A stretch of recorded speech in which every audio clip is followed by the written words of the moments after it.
The Know Your Gear podcast.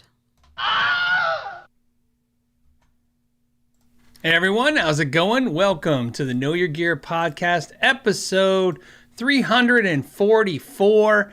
And it's the end of the year. It's the New Year's Eve show. Is that a thing? It's a thing now. It's the eve of the eve. And we're going to be talking about guitars. We're going to talk about whatever you guys want to talk about. But of course, we're going to be talking about the sum of the year. And I have some questions for you guys. So definitely, I can't wait to talk about that stuff.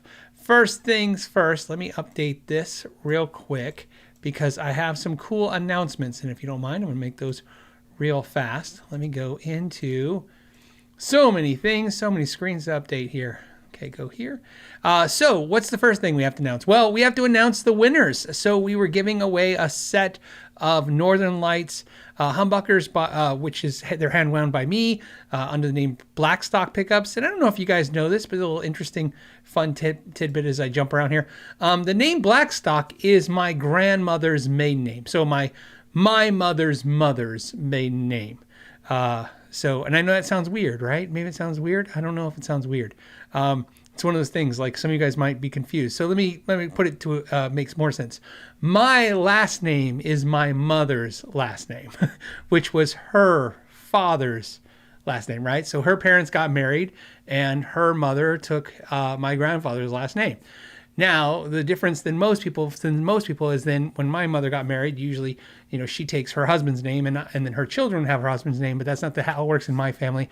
We have my mother's maiden name, and my mother, obviously, she kept her, I guess that's her maiden name. I hope that's not confusing for you guys. I just want you to understand.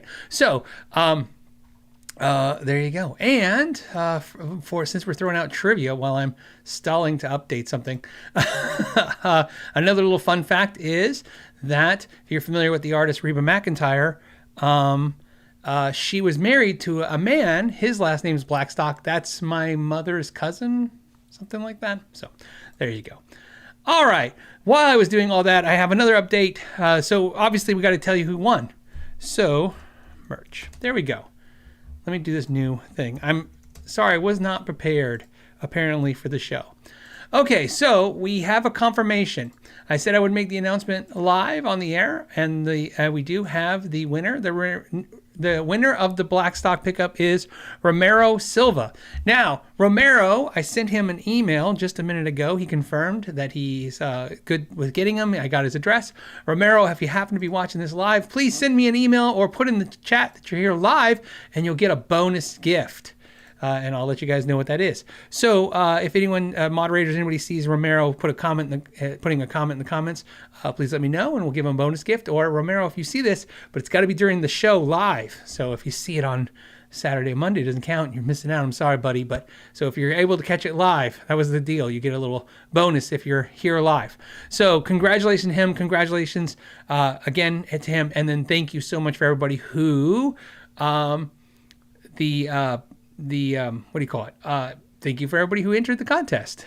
I feel like that was a lot to do it as an intro of a show, because while I was doing all of that, I was simultaneously letting you guys doing something so you guys could know the new merch link is up. I am wearing the new merch. This is a stitched logo hat. These are new merch. This is something that Shauna, my wife, has been working on for quite some time. The merch has been tested. In other words, it was made available to patrons for a while. She let them buy some of the merchandise, and then she got feedback from them. Everything from they like this, didn't like that. So this is the new official merch site. I haven't even seen it. I've seen the merch. I have it. I haven't seen the link. And I didn't even think about it until just now when talking to you guys. Why don't I just click on the link and look at it? So let's take a look together, shall we? Here it is. This is the new merch link. Of course, we have to accept all cookies, and they know everything about us for the rest of our life. This is the new merch. You can see it has new logo stitched hats. These are stitched so this is not a silk screen. It's all stitched in different colors. Obviously, it's really cool. I have a thing for stitching. I like stitched over silk screen. And go back. So you can get all the new logos, shirts. I thought there's more too. Like there's different styles of hats. There is, hey, look, they're $26.65. That seems reasonable for a hat. $29.65 for this style hat, which I believe is the one I'm wearing right now. So there you go. There we are. And then, of course, there's different types of logos, all on quality shirts, different colors. Look at that. Some cool stuff going on. Oh, that looks wacky. I like that. This is probably one of my favorite colors right there. So I just want to let you guys know, here's the good news. Please don't run and spend your well-earned money right away. It's there from now on. So this will be available to you from now on. This is just, as you guys know, we had a lot of trouble with merch companies in the past, and we were using a couple and trying them out, and this is the one that prevailed as being the highest quality that everybody seemed to like. Everything from the way it delivered to the quality of the merchandise. And Shauna has a very hands-on approach to this merchandise as well. So there you go. It's finally updated. And I did all that updating, typing all that while I was talking to you guys, telling you guys the winner. So it was a little bit of stall tactic there because I messed up. She sent me the link and I didn't input it into the show, and I realized I was wearing a hat, and I was afraid you guys would say, hey, what's with the new hat? So now you know, if you don't want to know what's a new hat. There you go. Okay, let me pull up my agenda and things to do besides the winner. Congratulations again. And like I said, I haven't looked to see if anyone said that they've seen him yet. Oh, Chris says Romero is in the chat. Romero, you're in the chat, so you get the bonus. Here's the bonus. Not only are you going to get a set of Northern Lights humbuckers hand wound by me, you're going to get a merch pack. And what's a merch pack? Sounds like a cheesy thing. No, it's going to be the new merch. You're going to get the hat, which is $30. You're going to get that. You're going to get a bunch of the new stickers, the new picks, it's just going to be a swag bag of stuff. Obviously Know Your Gear picks, but my favorite picks, a little taste of what the top tier patrons get when they get a merch pack. You're going to get this big swag pack. It's going to be pretty sweet. And so now I'll make sure when Shauna ships out your pickups on Tuesday, that's when they're going out because of the holidays. She'll make sure she merches you up. So there you go. So congratulations again. That's double woohoo. There you go. Double merch woohoo there. Let's talk about stuff you guys want to talk about. That's been me just talking about this stuff. Okay. We have some early riser questions and some questions that were sent in through the Ask Know Your Gear. So like I said, if you guys are listening to the show on the rebroadcast, whether it's live here to live or if you're listening through all the platforms, you can send questions to the www.knowyourgearpodcast.com website. Okay, this one's from Steve, who says, hey Phil, I watch your podcast every Saturday morning with my coffee, but here's my first question. When you were getting 15 plus views, no, he means 15,000, 15K plus views per podcast, does it bother you that you only get 1,000 likes? Are people too lazy to hit the like button? I like how he says they're too lazy. Or do they really not like it? Oh, that's interesting. I don't know. Okay, I do know the answer, by the way. Or does it mean anything in the end? Does it even bother you? Oh, interesting. That's a really interesting question. Thank you, first of all, for asking. And so that's really cool. So yeah, the live show, which is nice because this is a recent question. So yes, the show used to get like 15,000. Now this show averages, I think, 50,000 views on YouTube. You'll see an average show is about 30,000 and we peak up 100,000 somewhere in there. And yes, we get, comparatively speaking, we don't get a whole lot of likes. Maybe it's because people don't like it. Does it bother me? It doesn't affect me at all in any way, shape, or form, and here is why. So thank you, Steve, for the question. And I think it was a real heartfelt question. You just want to see, like, how what's the effect of that. Here is the interesting part, Steve. This show is sponsored by Patreon and channel members and Super Chats. So we're entirely fan funded. So what that means is I don't really care if the channel grows, if the podcast grows. Okay, the channel is different. I know this is on the channel, but you understand this is a show on YouTube and on iTunes and Spotify and all this stuff. If I had a sponsor, like a company, I'm sure they'd want the channel to grow. And if it didn't grow, in other words, if I didn't grow the community and the views and the likes and all that stuff, then they might not stay. But the viewers support this. And because they support this, it doesn't really matter. Does it make sense? And what I mean by it doesn't matter to me if it gets 1 like or if it gets 3,000 likes or whatever it gets, because it doesn't really affect the sponsors, which are viewers, the viewership. So I basically kowtow. Like if I had a corporate sponsor, a company, I would kowtow to them, right? I would say, hey, what is it that would make you happy if I did? And they, but as a viewership sponsorship system, I really kind of think about the viewership, and the viewership just cares that, I don't know what they care about. It's just, I guess, that I do the show. So I just do the show. So growth isn't something that's interesting. Things to know, interestingly enough, about this show. Yes, we average, like I said here on YouTube, about 50,000 views per episode. It's very impressive. But something you never hear on YouTube ever is about 54% of the people who watch this show right now are subscribed. That is absolutely not the norm. You guys hear it all the time, I'm sure, from every YouTuber all the time. Only 10% of you are subscribed, so please hit the subscribe button. Notice on the live shows, I never say subscribe, like. I don't really care. The way it works is there's about 1,000 people collectively, not that sponsor this show. When you think about the super chats, the patrons, and the channel members, and really they seem to dig it, and as long as they seem to dig it, I keep doing it, and the rest of you guys just join in, and we kind of just all hang. And trust me, no patron or member or super chat person's ever said, Phil, get your ass in gear and get more views so we can sell more. Nothing, right? So that's probably why. So in other words, Steve, what I'm trying to tell you is one of the reasons that the likes are so low is I don't solicit the likes. You're not going to get something you don't ask for. So I don't solicit likes, and I don't solicit subscriptions on the show. Please like and subscribe, please.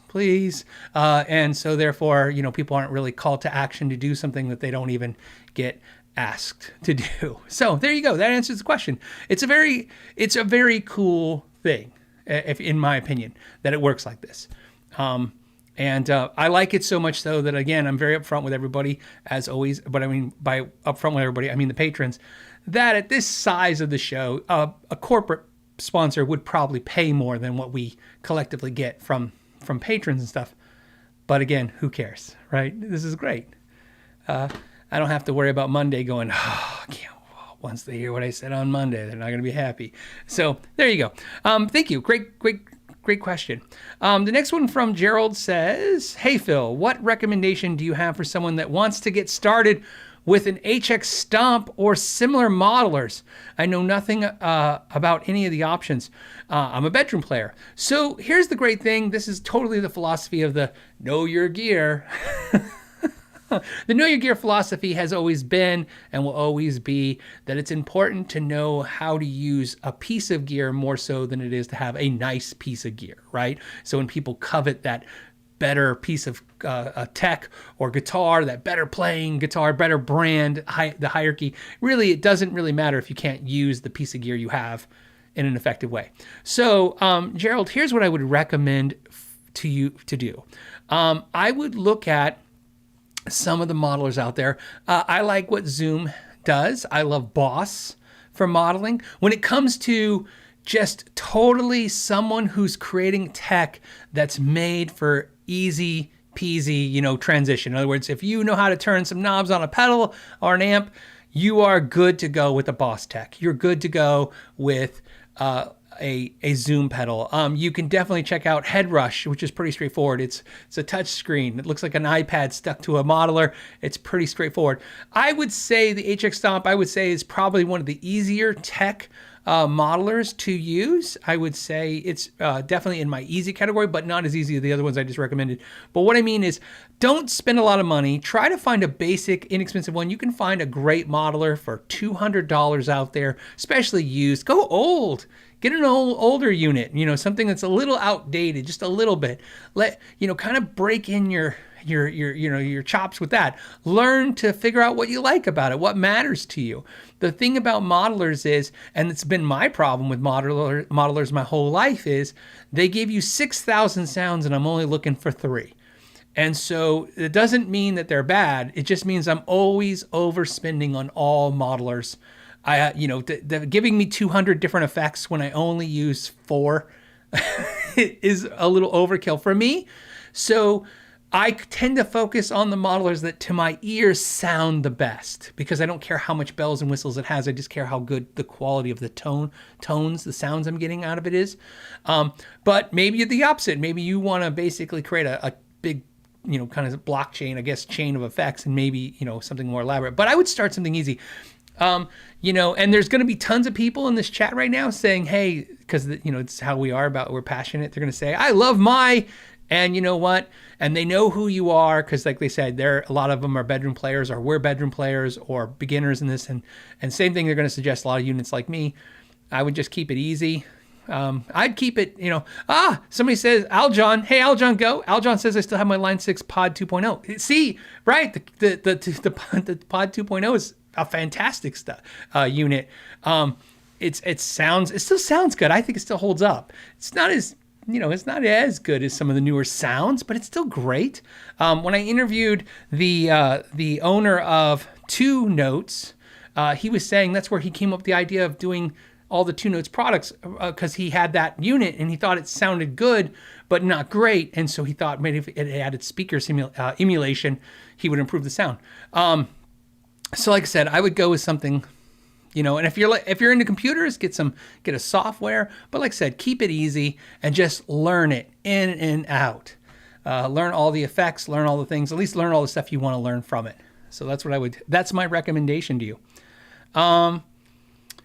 Jeremy says, hey, Phil, wondering why late 70s Fenders and Gibsons are so popular and have doubled in price on the used market. I always thought those were the bad quality years. That's what they always say, right? There's a ton of reasons why they're worth a lot and they're popular.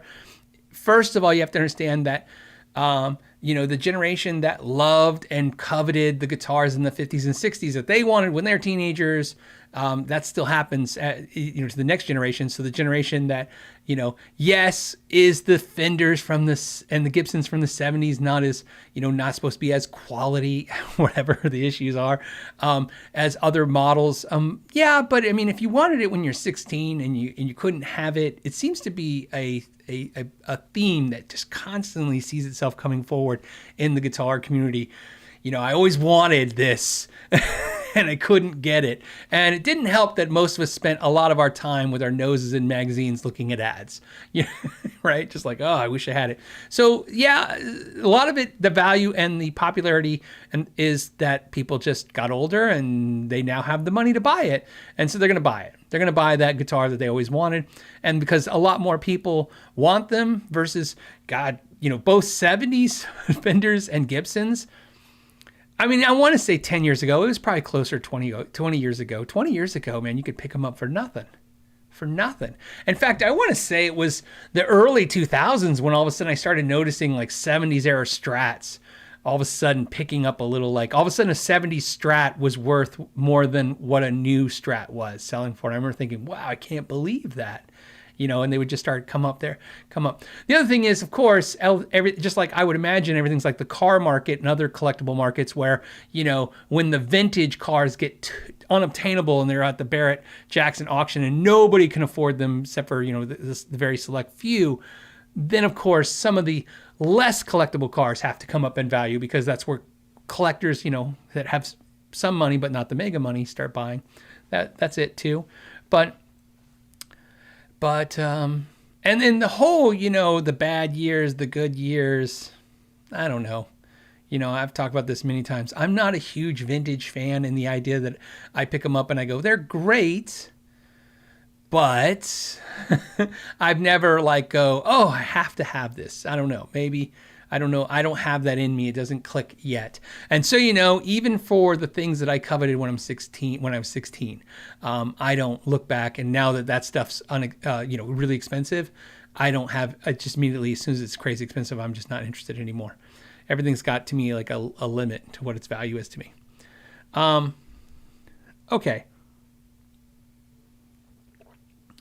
So here's a great question. This one came from Davis. Davis says, hey, Phil, when I was looking at a specific signature guitar, I realized that usually Gibson gives their younger players Epiphone signature, which makes me wonder if those will be the collectibles that hold value in the future. If you look at artists like Slash or Kirk Hammett, they do everything from Murphy Lab down to Epiphone, but other examples like Emily Wolf, who, by the way, is amazing. If you guys don't know Emily, she's super talented and amazing. Where there was never a Gibson in any capacity. Interesting. So a couple things. So first of all, it's not just age. I mean, obviously, you know, I love Marty Schwartz, and Marty is a Epiphone artist, and you know, he's my age. We're the same age-ish, and so not young by any means. So it's not just that too. But yes, it tends to be most companies. So first of all, it's not a Gibson Epiphone thing. Strategically, most companies are going to put younger artists with more affordable guitars because younger people like younger artists. That's just how it works. It's actually older people just don't, you know, they don't tend to collect new music. They tend to covet old music. So younger people will gravitate towards a younger artist, and just by the nature of, unless you were just one of those lucky few that got a brand new car when you were 16 because you lived in those kind of neighborhoods, the majority of us, when you're 16, it's like saving up even for the base model Epiphone or Ibanez or Squier is still an eternity. You know, I once said that the guitar that I love and I coveted when I was 16 was the Ibanez Universe Swirl, and it was $1,000 brand new. It was $999 brand new, and at the time it felt like it was $1 million. And I'm not exaggerating. It just felt like, who on the planet Earth has $1,000? That's what I remember thinking in the store. Like, what person? Like, I couldn't even comprehend at 16 that a person would have so much money to buy a thing like that at all. So you'll see that. Obviously, Marty, it's not his age, it's obviously his demographic. He has a huge beginner base. I mean, it's massive. I've hung out with Marty. You can't go anywhere with Marty without somebody saying, like, I started my guitar journey because of you. You know, I mean, he's massive, huge amounts of content teaching people how to play guitars. So, of course, again, younger players, newer players. And by the way, we don't have to be specific on age. We could be specific on time, on grade, so to speak. So playing guitar for a year versus playing guitar for 10 years, you're going to have different, purchasing power for sure. Okay. So that's kind of why they do it that way. Obviously, Kirk Hammett and Slash, they can inspire. Of course, they inspire us players who have been with them since, their first Metallica and first Guns N' Roses album, all the way to the 13-year-old or 12-year-old that's discovering their music today too. So they have that power. And the other thing to point out too is the ability to sell expensive guitars. In my experience, is very hard. It's very, very, very few guitar players can sell those super expensive guitars. And it has nothing to do, so you know, with how big of an artist they are.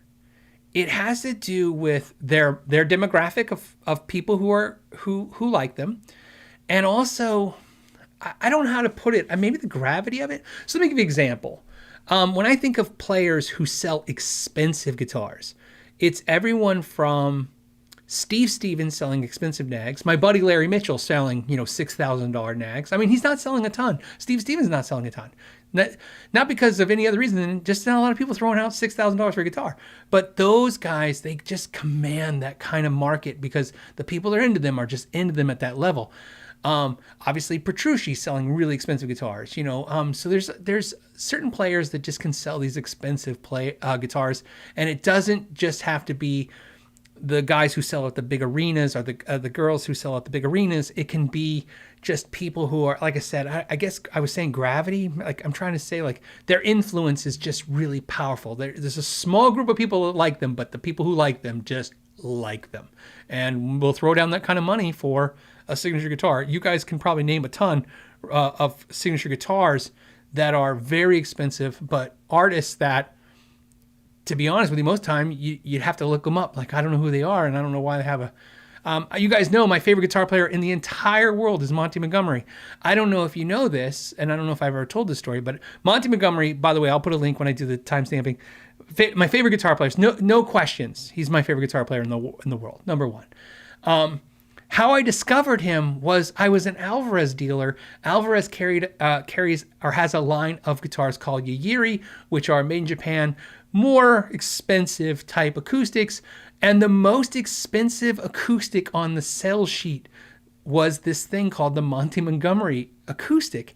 And it came beat up. And I don't mean like a little distressed. I mean, it comes like beat to crap, right? And I looked at this and I went, who the hell is this guy? And the rep's like, it's Monty Montgomery. I'm like, I've never heard of this guy. And he goes, well, you should get one of his guitars. I go, and at the time, I think they were $3,300. So we're talking 2007. So $3,300 for an acoustic guitar from a year he made in Japan.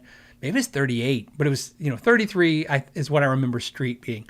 And at the time, next to our store, the guitar store, was a music store. It was that sold music. So I went over there, and they had one Monty Montgomery CD. It was used, and I bought it, and I put it in the store, and I go, this guy's freaking amazing. And we ordered his guitar, and it became our number one selling acoustic. Well, not obviously, for all acoustics because of the expense, but the number one selling Yagiri, number one selling high-end acoustic. We would sell more of that high-end acoustic than any other model, and we were killing it with that because we all became fanatical about Monty. So I mean, Monty just, he doesn't have an affordable, this whole time he never had like a $199 acoustic because no one who loves Monty really wants a $200 acoustic, right? If you want to buy a Monty acoustic, you want what he has. So that's what I'm saying. So that's why I would suggest or say why they're doing that stuff. Emily, same thing. She's going to appeal to a much younger crowd. She's younger, so I wouldn't have known her. Believe it or not, how I met Emily was I was standing at the NAMM show, luckily without my finger in my nose, and she walked up to me, and she had like an entourage, but I later found out was her band, and she said, "Hey, I just want to see if we can get a selfie," and I was like, I go, "Why? Who's your father that likes my channel?" Thought maybe she's trying to impress her dad. Like, look, I met that guy you watch every week. And we did a selfie. And then she said casually, very casually, I mean, really, like, if you weren't paying attention, you would have missed it. She goes, oh, by the way, I'm playing at 3 at the Gibson booth today if you want to come check out my band. And I go, oh, you have a band? And she's like, yeah, this is my band right here. I'm like, oh. So I went and checked her out that afternoon, and she was amazing. And I was like, I'm a fan. So, but yeah, I mean, obviously, I'm an old dude, so I wasn't her demographic at the time. So that's why they probably hooked her up with Epiphones to do that. And maybe as she gets older, she'll get to Gibson because as her fan base ages, they finish college or, they finally get that good job after 10 years or whatever, and I don't know. That seems like a long speech for all that, but I hope it made sense.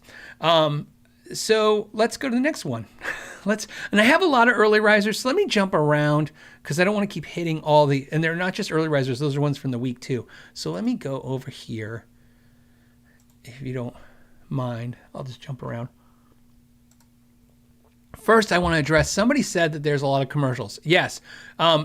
We're all I would say all us YouTubers have been talking about trying to figure this out. As I told you guys, December 1st, YouTube changed some things. And one of the things they changed is they control the commercials in the videos now. And it's very problematic for us.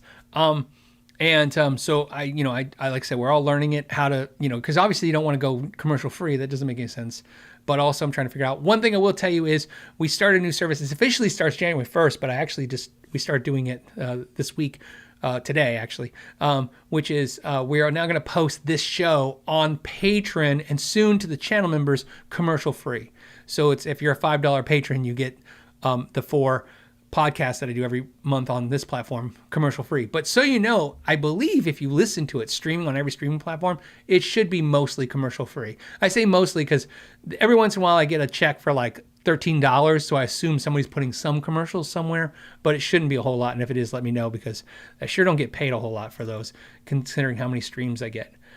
Let's do Let's do this super chat real quick. This is from Al. He says, new guitar day, Fender gold foil, tele, problem. Okay, that's good news, but sorry about the bad news. Buzzing does not stop when I touch the bridge of the strings. Okay, well, we already know what's causing that. Does stop when you touch the pickup controls, which confirms what I think is wrong in the first thing. It says my 10 other guitars stop when I touch the strings. Why? Grounding, ? Yeah, you have a grounding issue, and there's a way for you to check that very simply. So what happens is everything needs to, essentially, not everything, but 99% of everything needs to ground to the output jack. Okay. And so that includes your bridge and your strings. So your bridge should have a wire that's, going from it touching the plate, the bridge itself, to the controls, and then to the controls. Obviously, everything ends and defeats to the output jack.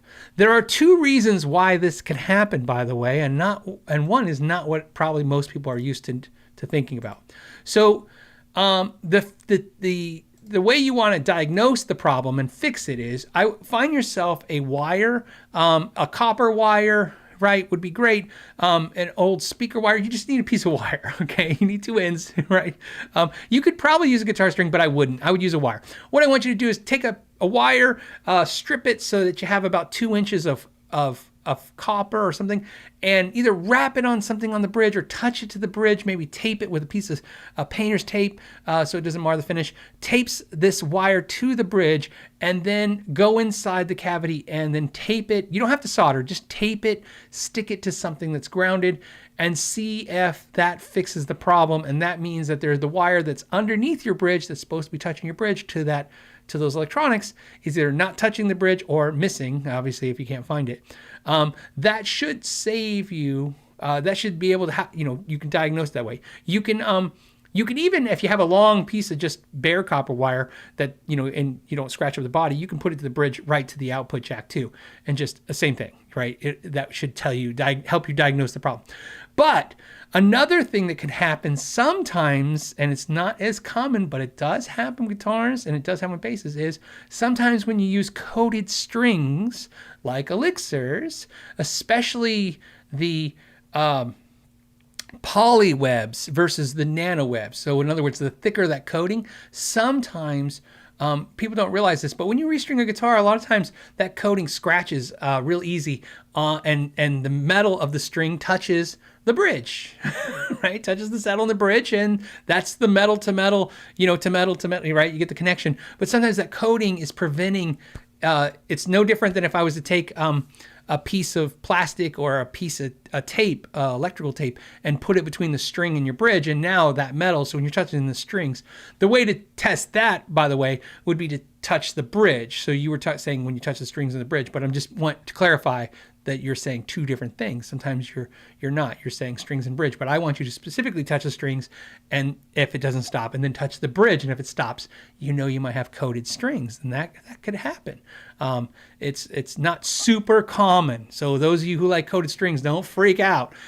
Okay? There's a reason why, like I said, that coating comes off pretty easy. That's why most of the time you don't have that problem. But if you ever have coated strings and you're noticing you're getting a buzz like that, the fix is you can take a little 400 grit sandpaper and just score up the bottoms of those strings right where they touch the bridge. It's one of the downfalls of coating your strings, right? It's not common, but it happens. Those would be my two suggestions of what I would focus on your guitar to solve those problems. And if that doesn't solve it, then you have a bigger problem that I can't imagine what it is with the information you gave me, but that should be the fix.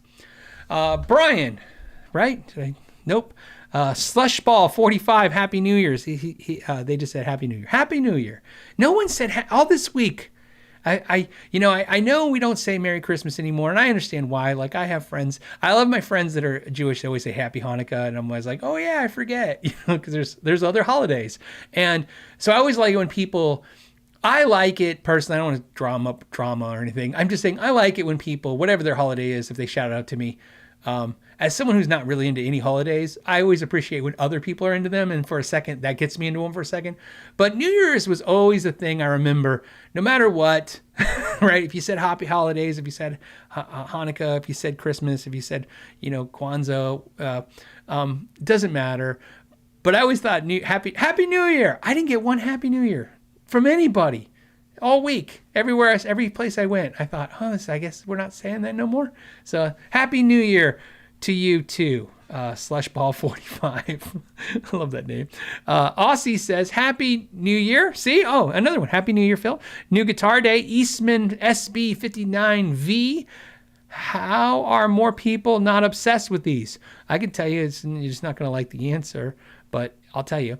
Insane value for the money. Have you played any thoughts? They're amazing guitars. Eastman is a fantastic instrument. Obviously, it's, obvious in most cases, they're a Gibson clone and they are fantastic. Eastman. So as a guitar enthusiast, I'm an Eastman fan. There's no question. When it talks to how they look, how they feel, I'm on board. I'm with you 100%. But if you asked, how come they're not more popular? It's because although they are comparatively very affordable to Gibson, right? So if you take a Gibson guitar and you take an Eastman guitar and you kind of apples to apples them, you're getting a lot of value to the dollar on an Eastman guitar. But a lot of people don't want to spend that kind of money on a guitar made in China specifically. Now, I think Eastman also does Japan, but I know most of them are made in China. Now, that's just the thing. You know what I mean? It's just, you asked the question, so I'm giving you the answer. It's not based on the quality of the instrument. It's not even based on, well, it could be, on the fact that some people just don't buy from China or they have issues with that. Again, this is not a political channel, this is a guitar channel, but those are things that do come up in consumers' minds. The main thing is, guitar players are consumers, and consumers have a way of valuing things, and one of the things they value is the whole country of origin as a price category. Does that make sense? It's like, this is, if it's made here, it should cost this much. If it's made here, it should cost this much. And so whenever those norms are broken, people just, recoil a little bit. And but if that was not the case, if you were apples to apples at Eastman and a Gibson, there would be no one, I think, would ever say like, oh no, the Eastman's not even close. I think they're very comparable instruments in quality and looks and stuff. It's just like I said, it's there. The worst guitarist ever, says Phil. What are your thoughts on Steinberger guitars? Now, interesting enough, I just saw that, so I wanted to hit that too. So my Steinberger 7-string is right there, and as you guys know, I have a Steinberger True Temperament guitar that I bought this year, and they gave me a smoking deal on that True Temperament guitar. So again, thank you to Strandberg for doing that. So you guys know, when they sent that guitar out, they didn't ask me to review that guitar. Okay, so the True Temperament wasn't like a company reached out and said, hey, we want to send you this guitar and, we'll pay you for a video or we'll let you keep the product as some kind of exchange. Like I said, it's a trade or something. It was, I approached them and I wanted to do a video on True Temperament. I thought it would get some interest from you guys. And it did. It's a 114,000 viewed video. So obviously it had some interest, and I was right in my instinct to think that this is something that would be fun to talk about. So in my eagerness to get my hands on one of those guitars, I did no communication to them about any kind of expectations from them and me. So the expectation would, they send me the guitar, I do the video, and then I send it back. And that was the end of the expectations. So so when I said I'd buy it, they didn't even know I wanted to buy it until they saw the video, because I don't give previews of the videos. So they saw, when you saw, I said, hey, I'm going to buy this guitar. They saw it too. In fact, they emailed me and said, oh, obviously you said in the video you're buying it, so I guess you're not sending it back. And I'm like, yeah, I'd like to buy it. In fact, in that video, I even said, if they don't sell it to me, I'll just find another one, because I wasn't even sure they would sell it to me. But they said, yeah, we'll sell it to you and we'll give you artist pricing. I call it accommodation pricing, but it's really good pricing. So I got a smoking deal. Now, the reason I tell you that is not, it sounds like that's a brag. Haha, I got a smoking deal. I have to tell you, even at a deal, that is the most money I've ever spent for a guitar built in Indonesia, ever. So, ever, not even anything close. I don't even think I've spent half of that on a guitar built in Indonesia. And so it was a little weird for me, knowing that, this economical logic in your head that says, wow, for this price, I can buy a guitar made in Germany or Japan or America, right? And so, but the reality was, the guitar is fantastic. It looks fantastic. It plays fantastic. And it's a quality instrument. like the Eastman. That's why I'm staying on the subject. And I think over time, those lines will slowly get blurred. And because that's what happened with Japan. That's what happens with a lot of guitar markets. They get leveled up, so to speak. So I don't know. Like I said, it's always a weird conversation because I feel like we're not talking about real tangible things like quality. We're just talking about like, this is where it's made. Like that means something, and it doesn't mean anything where it's made for the quality of it. So.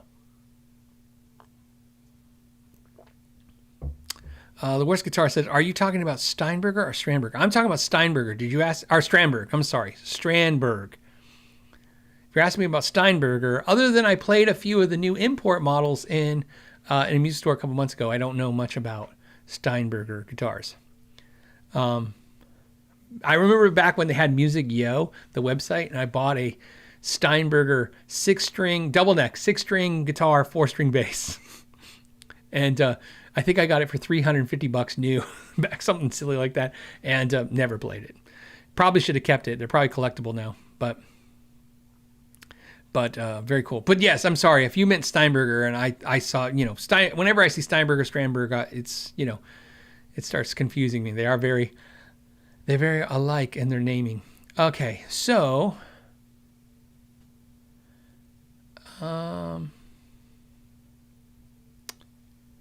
oh, Derek, great comment. He says, I never bought any guitar as an investment. I buy them to play and enjoy, and now my kids play, so they will hand me downs. So this is a very, very noble thought. However, it's not about investing. It is. Some guitar people just buy and flip guitars. That's a whole genre of people. They just buy guitars and sell them and flip them and make a living on that. Okay. And what I'm talking about, so I just want to make sure we're all on the same page, because I like what you're saying, because I want to tell you, Derek, every guitar I buy to own and play. But not every guitar I buy I end up loving, so it doesn't stay. So knowing that, and most guitar players, by the way, I'm in the majority. So you're in the minority of guitar players that buy and keep guitars. My friend Ralph, who you guys seen on the channel, Ralph has probably, I don't know if he's ever sold any guitar he's ever bought. I don't think he has. I think he's got every guitar he ever bought. No, except for one. Okay, so he did sell his Godin years and years ago. So, so there's one. But I mean, like, literally, I can't think of, I've known him now 20-something years. I've known Ralph 20, well, my son's going to be 25. Think about that. My son's going to be 25, and I've known Ralph for years and years before my son was born. So that's how many guitars I can think of he sold in all that lifetime. One. So he buys them and keeps them, like you're saying. But not everybody's like that. Some people buy the guitars and they, like I said, they want to try them, experiment with them, learn about them. If I made decisions based on I'm only going to buy what I absolutely know I love, like I would have never bought that Rickenbacker and tried it. So that's why I said some players will try things, and then that means you got to flip them, and then therefore you're literally like, okay, how much damage can this do to me financially? Some of the worst, my first experience with buying an instrument and realizing the punishment that can come with losing your money on it was my first expensive purchase was a Modulus bass. Back when Modulus was the original company, and I bought a Modulus bass new, and it was really expensive, and I just didn't bond to the instrument. I went to sell it, and I tried so hard for a year, and finally what I sold it for was little less than half. We can almost say half because it was close enough. Half. And at that dollar amount, all I could think about was, wow, what I lost on this bass, I could have bought a nice instrument. I think I paid $2,700 for it back in the day. And so there you go. I sold it for, whatever half of that is. So there you go.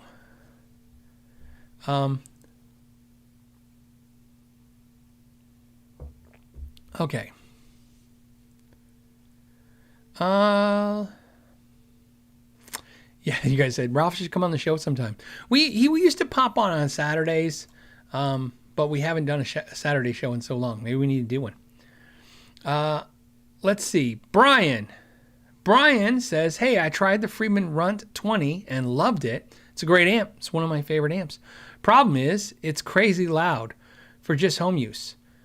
Interesting. Volume never got above 2. Any issues running it at low? No, I had a Runt 20. I had no problem playing it quiet. You know, when a lot of those amps, you turn it down. I mean, sure, you're not going to get the fullness of the same sound when it's a little louder, and you're going to get a little more fizziness. If that amp specifically, you can run attenuation through it. You know, I run it through an attenuator, but for that amp, I would just put in the effects loop a volume pedal or that JHS volume knob, or the new Black Mountain volume pedal that showed up. Somebody asked me about this a week or so ago about the new Black Mountain. This is a new volume pedal that uses a different kind of way. It's like a roller for your foot. So yes, video coming very soon. I'm very excited about this. And this, one of the things I liked about this is, so you know, for the price difference, I'm not going to justify this compared to the JHS stuff, because the JHS pedal, what's it called? The black box. I think I bought mine for $24.99. They're probably $35, $40 now, maybe. This is closer to the $200 price point, but it's a much different product. But it also, if you put this on top of your amp and run this as a volume control, you can make this like a master, so to speak, through your effects loop and really solve a lot of problems for yourself. So so when I ran the Runt, sometimes I would run a volume control in the effects loop and then run the master volume in the front a little harder, just to kind of take some of the fizz out of the tone. It worked really great. So Paul says, New Year's beer funds. Oh yes. It's always nice. New Year's for me is very boring. I've said this every year, every show, every time. We do New Year's Eve the same every year, which is pretty much, we lock the dogs in the house, and we try to watch a movie a little loud, not loud, super loud, but a little loud. And we try to chill and stay chill because the fireworks make my dogs crazy. You know, everybody's just popping off fireworks. It usually starts around 8 o'clock at night and it goes until about 1 o'clock in the morning. So, and the dogs obviously don't like the fireworks. So we just kind of chill. And we learned that if you run the TV a little loud, like watch a movie a little bit loud, you know, the dogs don't really seem to, you know, starting to pop off from it, so to speak. Shannon says, are you going to review the new Boss amp and cabinet pedal, or did I miss it? I had no intentions of buying it. And Boss and I have no relationship. I'm not on their list of, you know, channels that they send product to. Products like that become, like I said, if I notice it's trending and it's really popular and maybe, you know, like it'd be worth checking out for you guys, or like you mentioned it, you know, I noticed on the podcast, a lot of times, a lot of videos I do, like the Rickenbacker, I do because you mentioned on the show. And then when I'm thinking of a video that I want to do, I go, oh yeah, they mentioned that Boss pedal, maybe I'll check it out. I have the 2 Notes Cab M, and to me, although probably these 2 products are slightly different. And I know one of the things is that, you know, the Boss doesn't have menus and stuff, but you know, it's one of those things, like I have that product personally covered for me. I have a product that I like that does that, but be really interesting. Check it out. But yeah, I had no intention of picking one up to do a video. Parker says, custom 22 or custom 24, what do you prefer and why? I have both. And I prefer them for totally different reasons. Back in the day, when they used to be able to get the necks interchangeable, you used to get the pattern regular, pattern thin on either guitar, and I would say they were the same. But now, to me, 22 and 24, a lot of people focus on where the pickup is, the neck position of the pickup is, and I just had a heart attack. For a second, I go, I thought that was a guitar you guys weren't supposed to see. I have some guitars in the other room that you're not supposed to see until January, a bunch of them. And I thought one had slipped. So and when you said that, I was like, ooh, but it's not. So we're good. Everything here is okay. It's cleared for you guys to see. So back to that. So custom 22, 24, a couple things you want to think about is the 3 biggies that I would say to focus on. One, the custom 24 is going to have a much smaller neck. I shouldn't say much, but it's going to have a smaller neck, a little thinner neck. So If you want, if you think the pattern regular is a little thick, then go pattern thin. The custom 24, a lot of people say the neck pickup doesn't sound as good as the 22 because it's positioned a little further back and you lose a little bit of the low end frequency.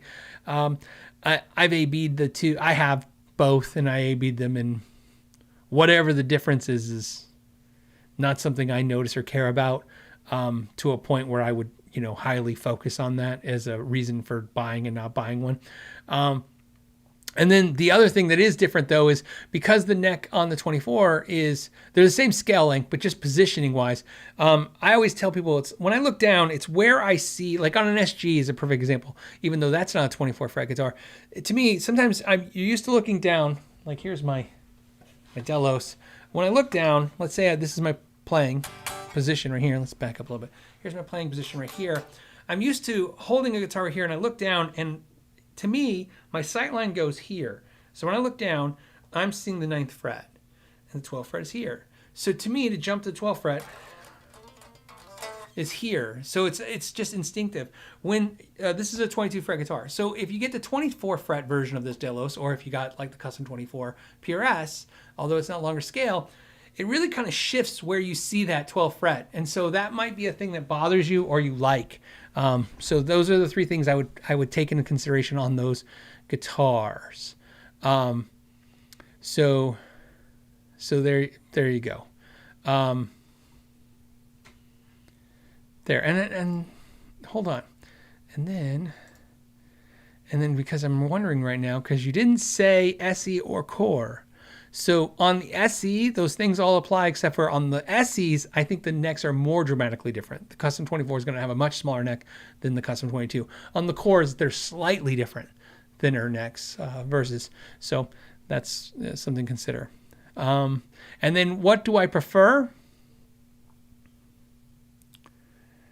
I think I prefer the custom 24 because I think I like that neck better. That's what's on my Mira, and that's the neck I seem to like better. I have a Studio, which is basically a custom 22, but it has an extra pickup and this is semi-hollow. And this is a hollow body, basically custom 22.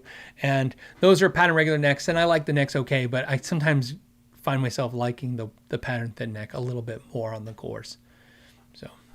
So, okay. All right. Vim69. Oh, God. Coming with the question hard. Says, what's one video you wanted to put out this year, but you couldn't and could not?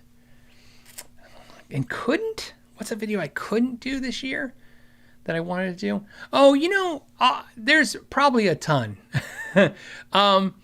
There's a ton of products this year that I was super excited about, but I just couldn't justify, doing. So I'll give you some examples. The Universal Audio 65 Deluxe pedal. That was a pedal that I was super interested in. The new Line 6, essentially their new Line M5. I don't think they're calling it that, right? Let's look at what they're calling it. There's a pedal. Let me show you. This pedal. See more? Okay, weird. Huh. I hit see more. No, nothing. Oh, there it is. Nope. There it is. Okay. So let's go here. So here are some, these are products that I was looking at that I liked. Okay. So I have the M5, the Line 6 M5. By the way, this is to me, one of the most underrated pedals on the market. And of course, with the new Line 6 HX1, I can imagine this pedal is being phased out. I would highly, highly, highly recommend buying the M5. I have an M5. It is when I talk to people like Tim Pierce agrees with me 100%, or maybe I agree with Tim Pierce 100%. But Tim Pierce is like, the M9, the M5, these are studio grade, studio used products that professional musicians use every day, and they're fantastic. In my opinion, the M5, which has 100 individual pedals, and it's true bypass, which is one of the things that I think is I'm hearing, I didn't get to try it, but this Line 6 HX1 is not true bypass. In other words, everything runs through a digital thing, even though you get 250 effects versus the 100 on this one. It's also almost double the price at $300 versus $179 or $69. This unit, and if you can find the Line 6 M5 cheaper, just buy it cheaper. But this pedal, I've said this before, it has 100 great sounding effects. A lot of the distortions are not fantastic, but the tube screamer in there is legit. And what's nice about that pedal is that pedal will save you. It'll pay you if you're a pedal junkie, if you're a midnight gear buying addict. This will save you more than $170 in no time. Because when you're up at night watching Josh Scott or another amazingly talented person showing you pedals and going, oh, I think I need a new tremolo pedal. Oh, I think I need a new phaser pedal. It's in that M5. And you pull up that M5, it's all knob, it's all tweakable. There's no programming, no presets. You can go in there, find the sound, mess around with it, get a sound you want, get that sound, play with it, and your first reaction will always be, I need to buy the real thing. If this is cool, but that real thing's better. And keep doing it. 10 minutes, it's all it takes. 10 minutes later, you're like, that was cool, but I think it's I don't think I need a octave phaser. so yeah, Richard says there's no Bad Monkey on the M5. I bet you that if you gave Josh Scott the M5 and the Bad Monkey, I bet you he could show you where the M5 sounds exactly like the Bad Monkey. So I highly recommend that pedal. But the question was, what did I not review that I wish I did? And let's go back. It's really, like I said, this HX1. Tim Pierce did a video of the HX1. He loved it, but I don't think he mentioned whether or not it was true bypass like this pedal. The reason I like the true bypass on this is because sometimes when I'm not using it, I just unplug it, and it doesn't change anything. So that's a pedal I wish I could have done. I couldn't buy it. I tried. It was obviously in my cart. $300 for a pedal that I'm afraid that might not be as good or better than the pedal I already have that I bought brand new for $99, made me nervous, to buy. And then if make a video with it, and will anybody watch it? And what happens with the new stuff like that, they send it out just like me. They send, companies send me stuff like the YouTubers, when they send all the YouTubers the first line of attack of their product launches. One thing that I understand people, I agree with most of you when people are like, I hate it when all the YouTubers put out the video at the same time. I agree. That's why I try not to do it. One of the downfalls of not doing that, though, is that nobody will watch it when I do it 3 weeks later, even if I buy the product, because everybody's kind of seen it. It's a mass blast. So that was a product that I kind of wish I got to check out. That little Boss pedal that I just got asked a question about, I thought that looked really cool. There's a ton of products that just, the companies don't send, which is fine, obviously. But I just can't justify buying because I have other things to do. I have other, videos to make. But yeah, that's some of the ones I think of that I wish I did a video, but I didn't do a video. So I think hope that answers the question. Hopefully. Okay. All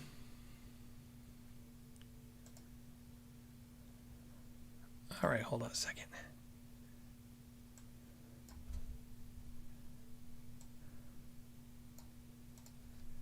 All righty, hold on. All right, let's pull this up. Okay, we're gonna do the next one.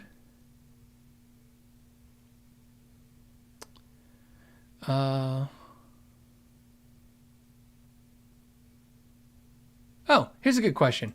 This one came in. This one is from Lewis. Lewis said, what is the difference between an electric guitar amp and an acoustic amp? My current Piazzo guitar, Piazzo guitar doesn't sound good, and I'm unsure if it's because of the amp or the guitar. I have the Katana Artist. So I know the Katanas. Well, I've never tried the Katana Artist. But I'm assuming the Katana artist has an acoustic mode, and that's what I get for assuming. So let me look real quick. I need to know if it has an acoustic mode on the amp before I give you any advice on how to obviously deal with that. So I'm looking at the front here and share with you guys. I'm looking at the front of the amp right now, and I'm looking to see the dial. And there it is, acoustic mode. Okay. So there's an acoustic mode on this amp. Now, my guess is that, think of it this way. It's got an acoustic setting on the amp, but it's not going to be at the same level as like a Fishman, a dedicated acoustic amp. But I'm not telling you like, oh, get yourself a real acoustic amp. What I will tell you, one thing about acoustic guitars, and I don't know, and I have to give you advice based on the information you gave me, which is I don't know what acoustic you have and what pickup system you have. It could be your pickup system in your guitars is not very good. You could have a passive system that's not very good, and there's just no way if your acoustic pickup system is not very good that amp, especially that amp that's only there to be kind of like a makeshift acoustic amp, is going to give you the dedicated sound that you want. So would a real acoustic amp fix that problem? Sure, but one thing I like to tell you is a perfect example of that M5 pedal. I would tell you, and I would tell everybody, that you should own a EQ pedal, a graphic equalizer pedal. To me, I can't play any acoustic, and I have all kinds of acoustics, everything from carbon fiber ones to Taylors to Martins to Orangewoods to you name it. I have those kind of acoustics, and every acoustic it's like if I don't go anywhere with acoustic without an EQ pedal. Because sometimes acoustics, they get weird frequencies. Sometimes weird things happen. Like I said, you're playing it, it's not hitting right. The guitar is too nasal, it's too mid-rangey, it's too bassy. An EQ pedal will solve that. In that M5 Line 6 pedal, I'm not saying you have to buy that instead of an EQ pedal, but I'm saying if you have an EQ pedal, great. But what I'm saying is this: if you have a M5 Line 6 pedal, it has an EQ pedal in that pedal. Which is another reason why I said it has a parametric EQ in it, it has regular EQ, and I think it's just a couple of different EQs, but it has a dedicated EQ. But I would get an EQ pedal, and if you can borrow one from somebody, borrow an EQ pedal and try it on that amp. I bet you would fix what the Boss is doing wrong. I think, and that would also fix whatever your acoustic has. The Worst Guitarist said, it's funny that the name is what The Worst Guitarist says, the Boss 7-band EQ is a must-have. I absolutely agree. I like I said, it's like that's my poison. Like the saying, pick your poison. I like the Boss EQ ME7. Is it the ME7? The EQ7. Their 7-band equalizer pedal. I love that pedal dearly. But I mean, I really don't care if you guys if you tell me like, oh, I like this EQ pedal. It's fine as long as we all agree EQ pedals are the thing to have. It will literally solve so many problems for you. It's a very important pedal to have, and in this situation would definitely help you so much. XXXXX, a lot of X's, says use the Boss Studio software to dial in your tone. There's another option as well. Again, doesn't cost anything. This is back to the first question we started the show with, where somebody said, what modeler would you get? And this is the important thing to understand. Before I would say, get a new acoustic amp. It's your Boss amp's not a great acoustic amp. No, you learn to use the stuff you have the best you can, and you're going to find a great way to, you can make anything sound good if you work at it. So will it be exactly what you want? I don't know if it'll be the exact sound you want, but you can get it darn close and then we'll go from there. But I would say try those. So I want to say Engelarf, I'm probably messing up. The Engelarf says, to be honest, Boss gets crap from pedal snobs for no reason. I absolutely agree. It's funny is I think when I was on Blake's, the Tone Mobs podcast, I said this on his podcast, I'm pretty sure, but if I'm saying it now, that when I was growing up, Boss pedals were the boutique pedals. That was the expensive pedals. Like I always tell everybody this, Boss pedals to me were like Transformers, and DoD was like GoBots. Right. And then, but here's what's funny. The reason I say this, I couldn't afford either. I couldn't afford the GoBots or the Transformers. I couldn't afford DoDs or Boss. I got like Artec, Aria Pro 2 made a line of pedals. Series 10 guitars made pedals. Like I remember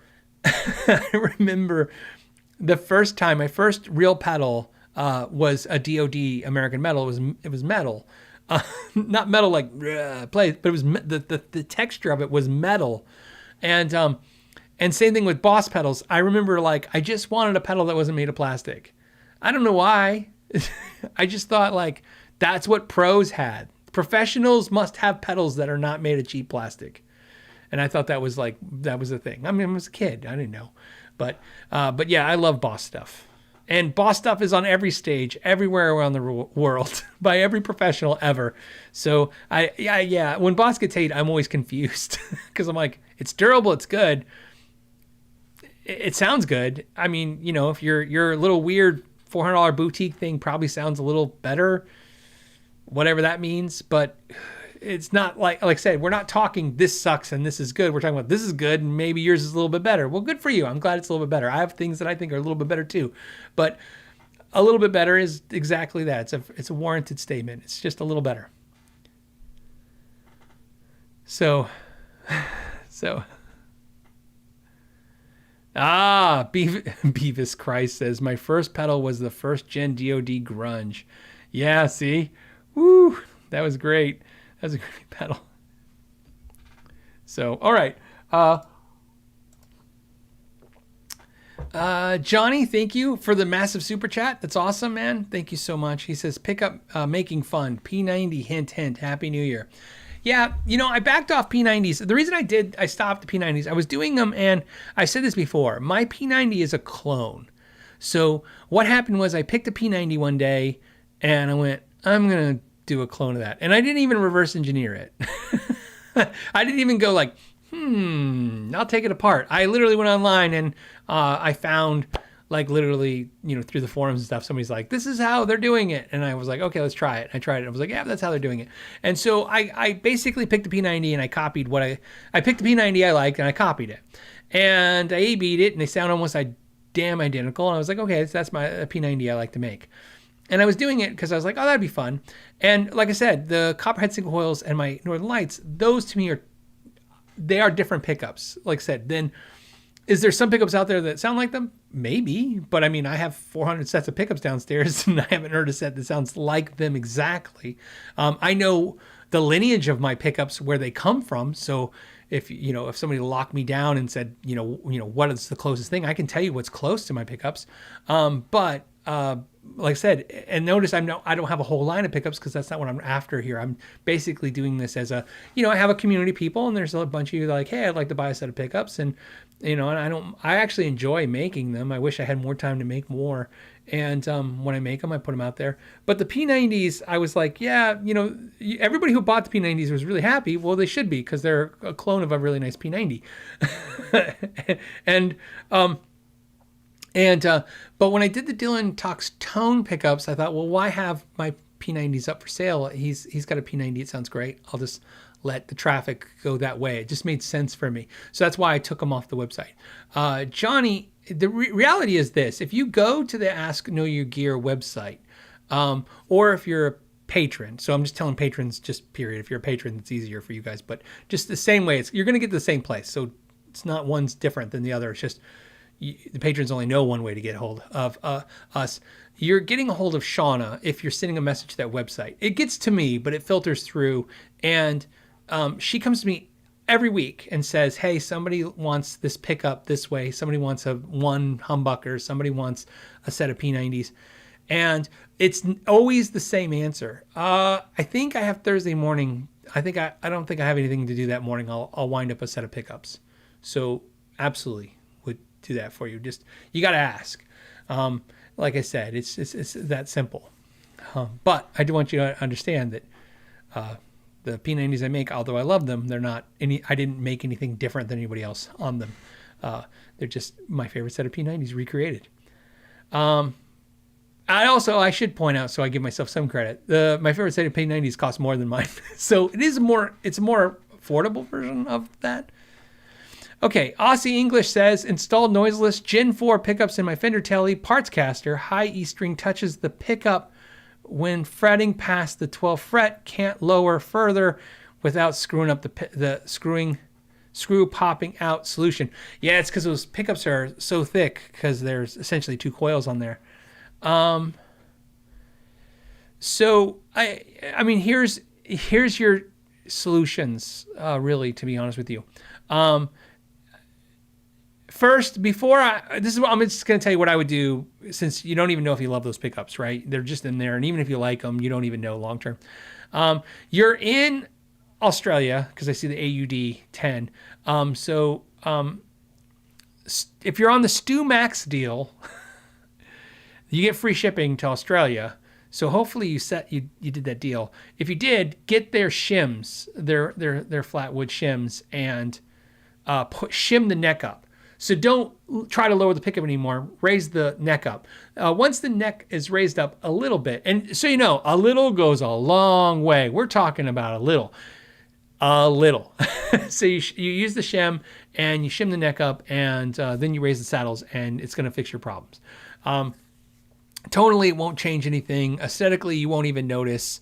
It's one of those things, like if you brought it to me and I did it and handed you back your guitar, you wouldn't have figured out what I did to it anyways. We're talking about that little. If you don't have that program, don't fret. There is a company that makes shims that you can buy on Amazon, and you can find them. Just like I said, use I always tell everybody, I'm pretty habitual about this. Go to StuMac, find the thing you need, then find where it is somewhere else if you don't want to buy from StuMac for whatever the reasoning. Now, other than that, remember a business card, right? Stick a couple business cards in there. Stick some sandpaper in there. That's what Fender did for 50 years and still does this day. They're shoving stuff in the neck. Sandpaper, a business card, shim the neck up is basically what I'm trying to say. If you don't want, like I said, if you don't want to go through all the things I just told you about the shims, I was just saying if you get one of those shims, it's just easy, right? But you can just shim the neck up just a little bit. And don't try to use... like a logic of, wow, I got this much more to go, so I got to put a shim that thick or thicker. Trust me, it's not going to work the way you think. Just raising that neck up a little bit is going to solve a lot of your problems. And I'm pretty sure, I'm not 100% sure because I got to do off memory, but I'm pretty sure that if you get like the Fender Ultra teles and strats and their guitars, Fender's guitars that specifically have those pickups in it, those neck blocks, I can't remember if the pickup, if the neck cavity is routed shallower or if the neck block is thicker, but something is off. Because if you ever swap those necks, because I had to do it a couple times for a customer, swapping the necks, all of a sudden it's like, crap, this isn't lining up height-wise. So I could, but I can't do it. It was before COVID when I did it last, or around when COVID started. So it's been a couple years. I can't remember what it was that we had to do to fix it, but it was obviously that. So like I said, even Fender's kind of doing that because you can only route so deep into the cavity. And I would, before I would do a permanent mod, like, route the pickup cavity out or do anything like that, do what I'm saying. It's quick and easy fix. Let me know if it works. So you don't have to super chat me to let me know it works. Like, you guys who super chat and ask questions like this, if you ever want to give me feedback on how well it did, if you send the email, right, and highlight what it is that you're responding to, like, hey, I took Phil's advice. I'm sure a lot of people, for entertainment value, would like to know how far off base I was or how accurate it was, and what you ended up having to do if I wasn't right to fix it, or what you did if I was right. I would definitely read that on these shows, but very rarely I don't get a whole lot of feedback. Sometimes I do, but please send the feedback. I'd be very interested to know, and it helps me kind of adjust, for future. Like Litfay, what's up, Litfay? He says, would that volume pedal work for a lap steel guitar? Absolutely. Full review coming soon. Very soon. I don't know exactly when the pedal review is going to come out, but within the first 2 weeks of January is for sure. Cole is a friend at Black Mountain, and he sent the pedal out. I went to get my EVH Stealth LBX head that I bought myself for Christmas, and when I was picking it up, there was a box next to it, and the box was that pedal. He sent the pedal out. So, and I thought, it was funny that somebody just mentioned it. If I'd seen it, then like literally 2 days later, it showed up in the mail. So,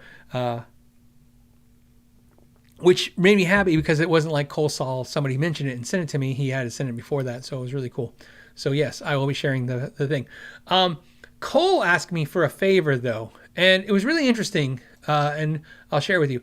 He asked me if I would please spend a lot of time with it so that I'm, not just, that's something I would normally do anyways, but he specifically said, please spend some time with it, and learn it, and figure out what it is that's good and not good about it, and really, and it's really cool. So I'll be showing you guys. I'll show you what I love about it. I'll show you a couple critiques I have on it, and all that stuff. Super excited about that. Okay, what else? Let's go back here. I need to pull this up. Hold on a second.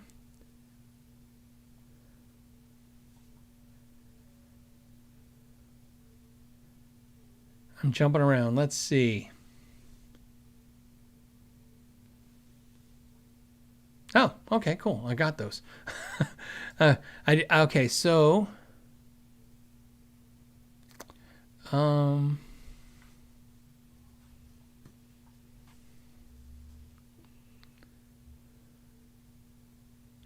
Mike says, "Hey Phil, any update on your opinion of the Heritage H150 standard? Just got one and really like it, but keep going back and forth on my Les Paul vs Heritage." Well, it's right. It's hanging behind me. I'm pointing at it right now. That is the Heritage. You can't tell in your angle because you can't see the pick guard, but there it is. Okay, so I haven't done the video. So I got the guitar sent to me from Heritage. I have some feedback on the guitar. I gave it to Heritage. Ironically, some of my feedback echoed, which I didn't know this at the time. It echoed. The patrons and got this update already when we did the last patron QA. So I'm just giving you a kind of synopsis of what I explained to them. I gave Heritage some feedback on the guitar. That is not something I normally do, but this case I really wanted to do it because instead of making the video and telling you guys what I think the feedback is, I wanted them to hear the feedback because I think it's something that can be corrected. Now, I want you to understand when I say feedback, I don't mean there's any issues with this particular guitar, like defects. There's no defects in this guitar. It's more of like a, hey, if you made a couple changes, I think it would be a really more impressive instrument. And I actually guessed what I thought was the issue with how the guitar is being constructed. And what's interesting about that is Tim Pierce, who I had not talked to about this or anything about like this, apparently gave them the same feedback. So that's what I'm waiting for. So that's it. My initial on it is simple. It's a fantastic instrument. I mean, it's an amazing instrument on every level. But I think it can be better than a Gibson. I personally could not tell you, and I'm just giving my opinion, which means nothing. It's just what I think. It's not like facts of anything. In my opinion, it's as good as a Gibson. But I think it could be better than a Gibson. And so why not? Why not offer it to them? So the information. And so I think, and one of the things I think it's how they set the instrument up when it's coming through the factory. So I said, here's what I think you guys are doing in the factory that's making it feel weird to me or different than what I'm used to. And so I said, what do you guys think? And so we're working on it. If the results, so you guys know, either way you get the video. So if the result is there's just no change and that's what it is, then I'll do a video of what above the instrument and tell you this is what I love, but these are a couple things that I think they can make better. And yeah, see, now watch, Super Elite 100 said Tim just did a video of his Heritage. And in that video, if you guys watch, which I highly recommend, it's a great video, of course. Anytime Tim does a video, I highly recommend you watch it. But if you watch the video, he had some modifications done to the guitar to make it specific to something he loves for him. That's not something you can buy though. So so that's why I'm hoping maybe we can figure out something they can adjust that makes it improved. I don't know. I know I'm being vague, but there's nothing to really tell you other than I think it's as good as a Gibson and I think it can be better. And if it can be better, then I'll do a video and I'll tell you guys why I think it's better than a Gibson. And if it can't be changed, well, then I'll give you the video where I say what you just heard. It's as good as my Gibson. And then you figure out what you think, what you want to play. So, let's see. Unfreaking Believable says, Phil, any plans to sit down and do interviews with artists at Kiesel event. Devin, it didn't even occur to me to do that. I don't know. I almost want to say no. It's a great idea. I wish I thought of it. I wish I thought of it before I already kind of. So here's my plan. So again, we should talk about this. So the Kiesel event is on the 27th of January. I've talked about this. It's free to the public. You just go and sign up. You have to sign up. This is very important. You have to go and register. Every person. I don't want you guys to register and not show. I don't think that's fair to them. But I want you to understand that, if you think you might go, you probably should go register. Because like I said, it's not like you're going to lose any money. Don't go register just, because you'll throw their numbers off and, it's not fair to them. But if you think there's a good chance you might go, please register. It's free. And I guess at the last minute, if you don't go, honestly, because you couldn't just figure it out and get there, well, then, you're not out anything. So go. My plans. What are my plans? My plans are I'm doing a clinic at 2:15 that afternoon. So 2 o'clock in the afternoon. I will be there. I will be there from the morning when it opens until it closes. And basically, I want to be useful. I talked about, like I said, when they first approached me, maybe I'll hand out waters. I'm not kidding. Maybe I'll just do that. I just I just don't want to stand around and not be useful. So I might find something to do there besides the clinic. Whatever help they need. I don't know. Maybe I'll take out the trash. I don't know. I'm not kidding. Whatever it is, I just need to be useful. So, and I figure in that usefulness, I would interact with you, everybody that's there that knows me from this channel and stuff, and say hi and stuff. So more like, be like that. So that's what I'd like to do. So that's my plan. So I really don't like the idea of because what happens if I do interviews, I can already tell you what's going to happen. I'll be shuttled off, because this is not my first rodeo, so to speak. I've done events like this. So I'll be shuttled off, and you guys won't, you'll know when we'll see me. I'll be in the back doing interview after interview and stuff like that. But here's what's great, Chris, or unfreaking believable. What's great is, you gave me another idea, which is I can make relationships there with those artists to do podcasts. So something that's exciting that I can announce, because it's official, is that in January, two things we're constantly trying to improve the Patreon system and the channel member system, right? It's a very difficult process. It's like, the funding from that funds the show, but also, we want to give something to you for the value proposition of, you supporting the show. So one of the things starting January 1st is, like I said, these live shows, like today's live show, 1 hour after it's finished is today, it's going to be available on Patreon and channel members, I believe, but if not, it'll be coming soon to them, but definitely on Patreon with no ads. So you can watch this whole thing with no ads. So $5 and you get no ads for all the episodes. That's one. But two, starting in January and going forward, we're going to be doing a bonus podcast every month. And it's with a guest, okay? And we've already confirmed the first guest. And it's going to be guests. It's going to be everybody from, people who build guitars, the people you want to hear from, right? People in the industry. And so you guys have been asking about doing bonus podcasts, but what we're going to do that's really fun is we're going to do them, and then we're going to ask the patrons for the questions and all that stuff. So if you're a patron, you get to submit your questions, and we'll do the podcast, and you'll see the podcast. If you want to be there physically live when it happens, you can be there live, and also ask questions live if you're a patron member. And then the rebroadcast, you'll see it for 30 days, and then after 30 days, so the following month, so all the people here on the channel will see all of the podcasts. You're not missing out on anything. So if you don't patron, you're fine. You're just going to get everything a month on a lag. That's all. So it's a way we can give something to the patrons and improve the channel and improve the patron experience. And that's kind of what we're up to. And so extra bonus shows. Absolutely.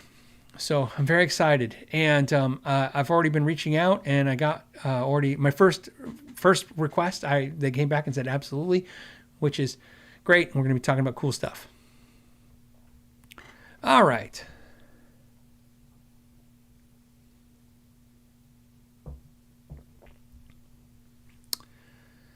Daniel says, hey, do you know if Kiesel does body binding and pick guards? They do pick guards on some of the models that have pick guards. Mine has a pick guard. They do not do binding.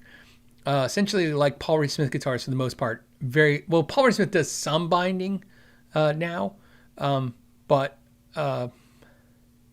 Kiesel does not. They do the scraped binding like Paul Reed Smith used to do only as an exclusive, and then now they do both. But yeah, they don't do binding. It's not their forte. So you'll find that guitar companies, just like car companies, like custom shop car companies and custom car shops, I should say, anybody who does custom work, custom furniture, custom jewelry, people get like a skill set. They get good at certain things. It's in their wheelhouse, so to speak, and they do that. So Kiesel's got a skill set, and that's what they do. Just like Paul Reed Smith's got a skill set, just like Novo's got a skill set, right? And they stick to those things. That's why Kiesel, by the way, I asked Jeff, I said, why don't you do a relic? He's like, I don't want to do relics. He goes, I don't know how to do them. He goes, I don't know how to do them, and I don't want to do them. Because he doesn't know how to do them, and it's not something that interests him. But I was like, relic me a Strat.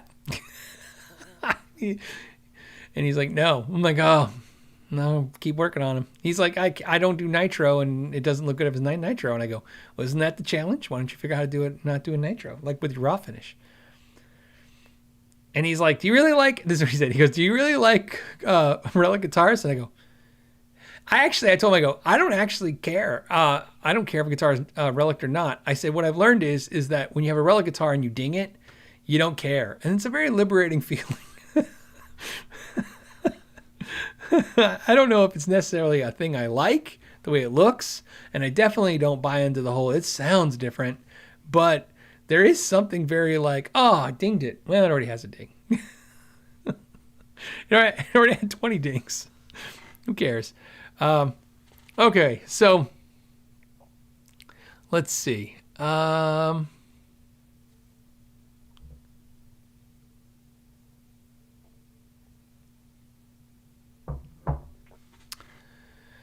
Let's see.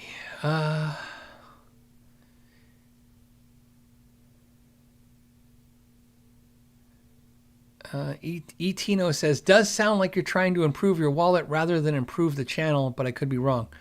In regards to what? Doing the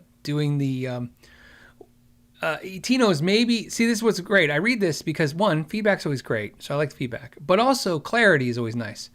Let me explain it this way. One of the issues I have is a lot of the people that I want to talk to and interview do not want to do it live. When I interviewed John Petrucci, when I interviewed Zach Wilde, when I interviewed I said John Petrucci, John Petrucci, Mark Tremonti, they didn't want to do it live. You don't talk to them, first of all. You talk to a manager. So you talk to somebody who manages them, and it's like a junket, okay? And they put them on the thing, and they go, you get between this time and this time, and then you go, okay? And the reason they want to do it live is, I can tell you, and I mean this in all the kindness I can muster up, most of these guys, they don't do what I do for a living. So you spend the first 10 minutes like, can you hear me? Is this working? Is this going? Oh, is this going? Is this a phone? They don't know any of this stuff. And that's not what they want you to see, okay? Now, some of them will do live, but you got to understand, most of them to do live, what they do is they have like a person. Like I interviewed Paul Smith does not set up his live interaction. When you see him live on a show interacting with somebody, there's a person. Their entire job for the entire year is to set up the live feed. Okay, I forget his name because it's one guy who does it at the company. That's because Paul owns a $70 million guitar company, and he has a guy that all day can set up the video and set up. So I can go, this is what platform I'm using, because they have to know if you're using Zoom or your StreamYard or what are you using. And essentially, if you want it done right, you also want them to record it on their end and send you a file. So what happens is, if you try to do live show feeds, you are going to narrow down how many people are going to want to come on and do the show with you. So that's the biggest part. I think there's a little bit of magic in live. That's why I do a live show on Friday. Look, I can just take your questions all week and do QAs. There's tons of channels. In fact, every channel, when I was doing QAs live, the unique thing that I'd started doing was live. I don't want to say who. Obviously, you could say, like, I took the QA idea from all the other guitar channels that were doing it. You're absolutely right. But what they were doing was pre-recorded. And I thought, what if you put me on the hot seat? I have to sit here for 2 hours and you have to ask me everything from, we've talked about everything from how companies set up signature artists to how I wire a pickup to, right? It's a lot to discuss, a lot of different topics, and it jumps around, and you got to be ready for it. And I say sometimes the wrong things, like when I say Strandberg versus Steinberger and vice versa, because I'm just thinking and going. And so there's not a whole lot of people that are interested in doing that. So what we thought about was, we said, well, what if we minimize that to just a few dozen people? Because realistically, when I do the live interactions with Patreon, I've never had more than 20, 30 people on at any given time, ever. Ever. So what's great though is that, so when I approach them and I say, well, we'll do it live. So there's a few people that can watch it live if they so deem.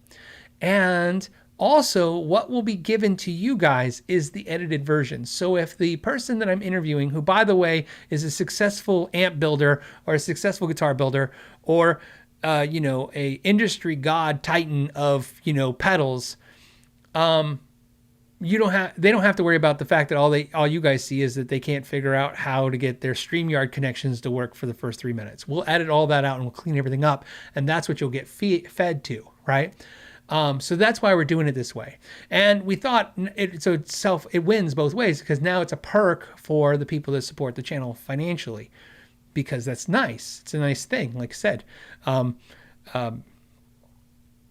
So that's why we do it that way. So yes, to answer your question, I agree with you what you're saying. I'm just also wanted to give you some more feedback of why I came with that idea of doing it that way.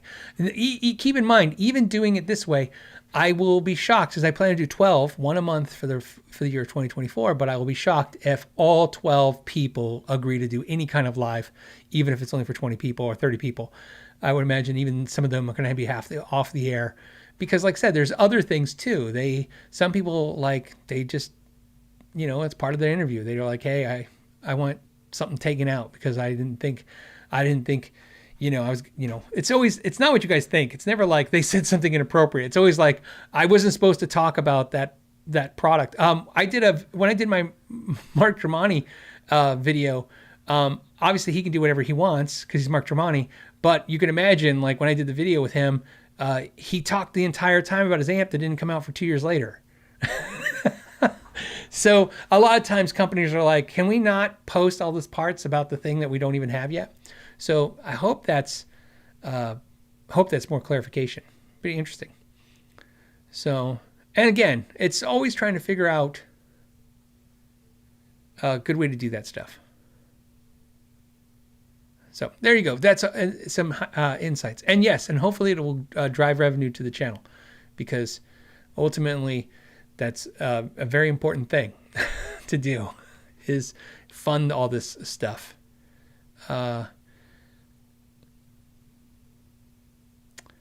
Okay, let's see. Hold on a second. Oh, Raj says, who is the first guest? I don't want to tell you guys. The reason is because I think it should be fun. I think it should be a fun little mystery at first. All you have to know is it's going to be everybody that I'm not really after guitar players. So famous guitar players and stuff and like that. It's going to be, my focus is like, the Dave Friedmans, the Jeff Kiesels, the Paul Smiths, the Jack Higginbothams, who's been on the show. I forget his name and I apologize, but the owner of Reverend Guitars, right? I want people in the industry and I want to have some candid discussions with them, like we do, right? Really cool too. Plus, you got to understand the other thing too. I want to focus this around actually having a conversation about things you care about versus the promotion aspect. Sometimes they only want to talk about the thing they got to promote at that moment. And although I understand the importance of that, that doesn't always necessarily make a great interview. So tell me more about this new program and stuff you're selling. So there you go. Okay. Also, I'm also looking for suggestions. So if you guys have suggestions of who you think would be great on the show. Dave says Ron Thorne. Sure. Yeah. So like I said, tons. Like I said, anybody who could tell us anything more about the stuff we're already geeking out together about. Let's see. Okay, let's go. Let's do more guitar questions. And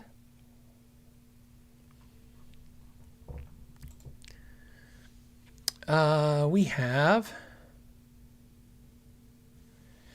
I'm going to say T-Size. T-Size says, Happy New Year, Phils. I think he said Phyllis. Happy New Year, Phyllis. It's fine. Thoughts on Boss Chorus and Super Chorus and the original Floyd Rose versus the Godot GE 1996T. I'm going to do it out of order. I like the Godot over the Floyd Rose, the original Floyd Rose. Why? I don't know. There's no reason. I have both, and when I say prefer, it's as simple as, like, if you gave me an option, like if I was having a guitar built or if I was building a guitar and you said, which bridge would you use? I would use the Godot.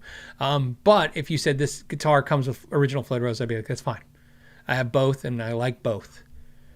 So there's no real reasoning for that in any way other than just, I like the Godot product line. I've said this before. The reason I like Godot is because Godot has one line of quality. So the original Floyd Rose, the way most perceive it, it's going to be made by Schaller in Germany. And then there's Floyd Roses that are made in Korea. And then there's this whole discussion about what's a good Floyd Rose. And when this is not a real Floyd Rose. This is the Floyd Rose that's like a junky Floyd Rose.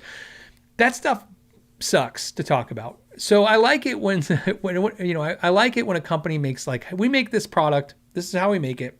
This is the level of quality we do. And we don't have versions of that. And it just makes my life easy. Like I don't have to be like, oh, is the Floyd Rose special good? Is the special 2 good? Is the 1000 good? Is the original good? And so that's what it is. But I like the original Floyd Rose, and I like the Godot as well. On the Boss Chorus versus Super Chorus,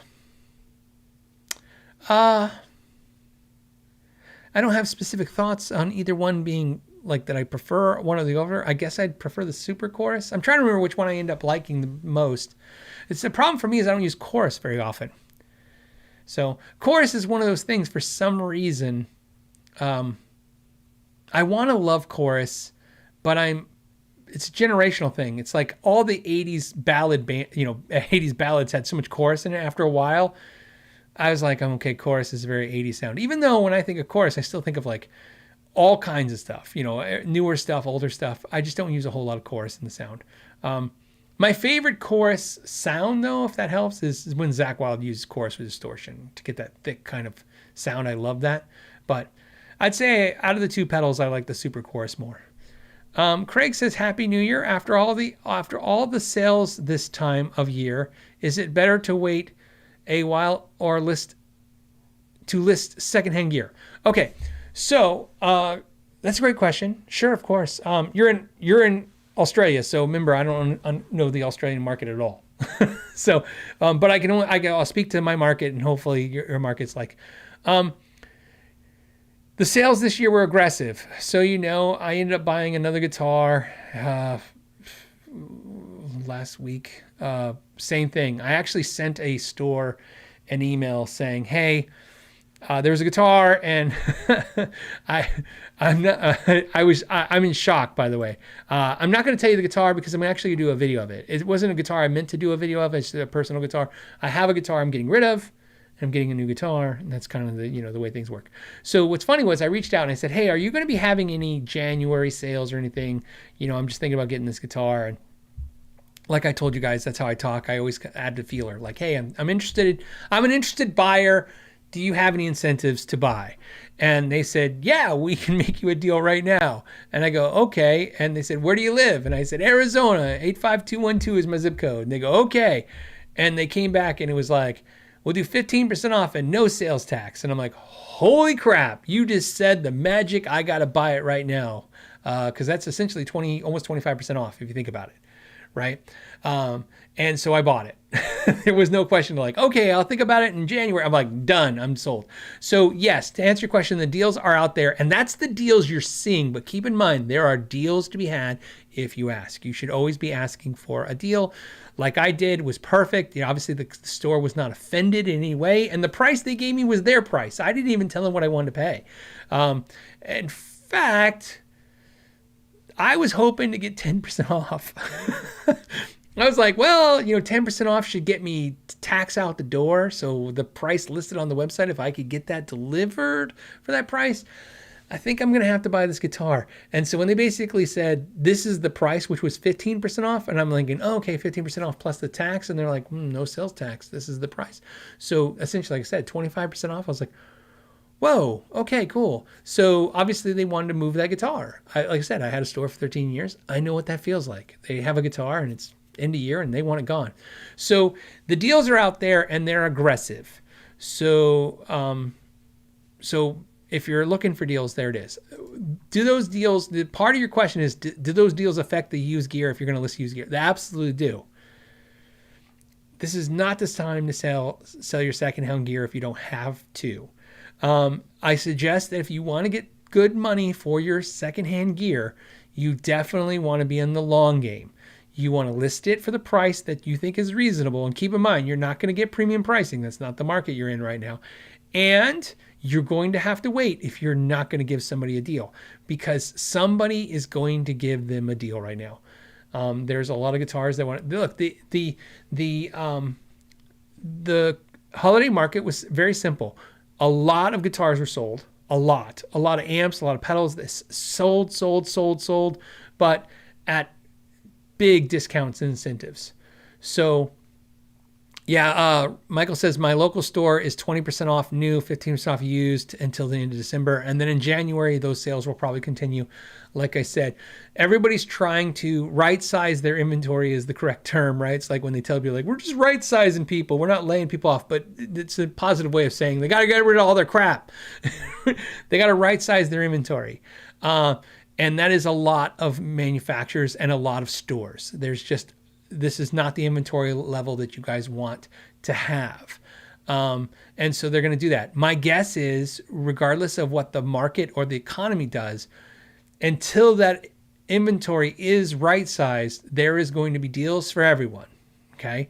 But once the inventory is corrected, in other words, where they feel like, because again, their incentive is they're not going to, like, especially if you're talking high-end guitars, they're not going to blow out high-end guitars if it takes them 2 years to get another one in stock. It's not going to make any sense. They need stuff to sell too. And we know all the boat guitars is what I'm calling them now, which is not like boat, like a boat anchor, but boat like they came on a boat, like because they were shipped from Asia. That stuff was a glut. It's just, there's just so much of those guitars. They got to get through that stuff. So I would say if you have to sell your guitars, and this is excluding you have something highly desirable. Okay. I mean, the reality is this, guitars, some people will say the market's really soft, and it is. And some people say that you can get what you want for any price, and you can, but you can go on Reverb right now and I can show you 20 guitars that are just as expensive as they were 3 years ago, and no one's budging on the prices because they don't have to. If there's one for sale on Reverb, trust me, no one's giving that away to you.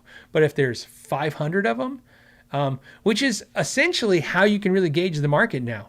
It's really sad. The average consumer now has as much information to gauge where the guitar market is as anybody else. It's very simple to do. Let me show you if you haven't done it. It's so easy. Please, for the people that are like, this is so dumb and easy, I don't want to hear it. If you knew to do it, do it. And if you don't know to do it. Okay, so go here. So what we want to do, remind me later, OBS wants to know if I want to upgrade.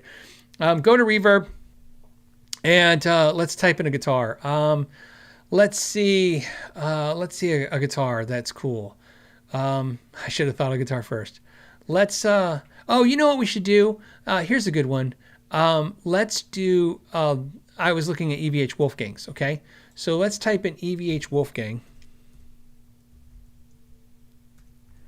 because obviously, if we remember when we lost Eddie, which was horrible. Okay, we're not even going to look at new. We just want to look at used.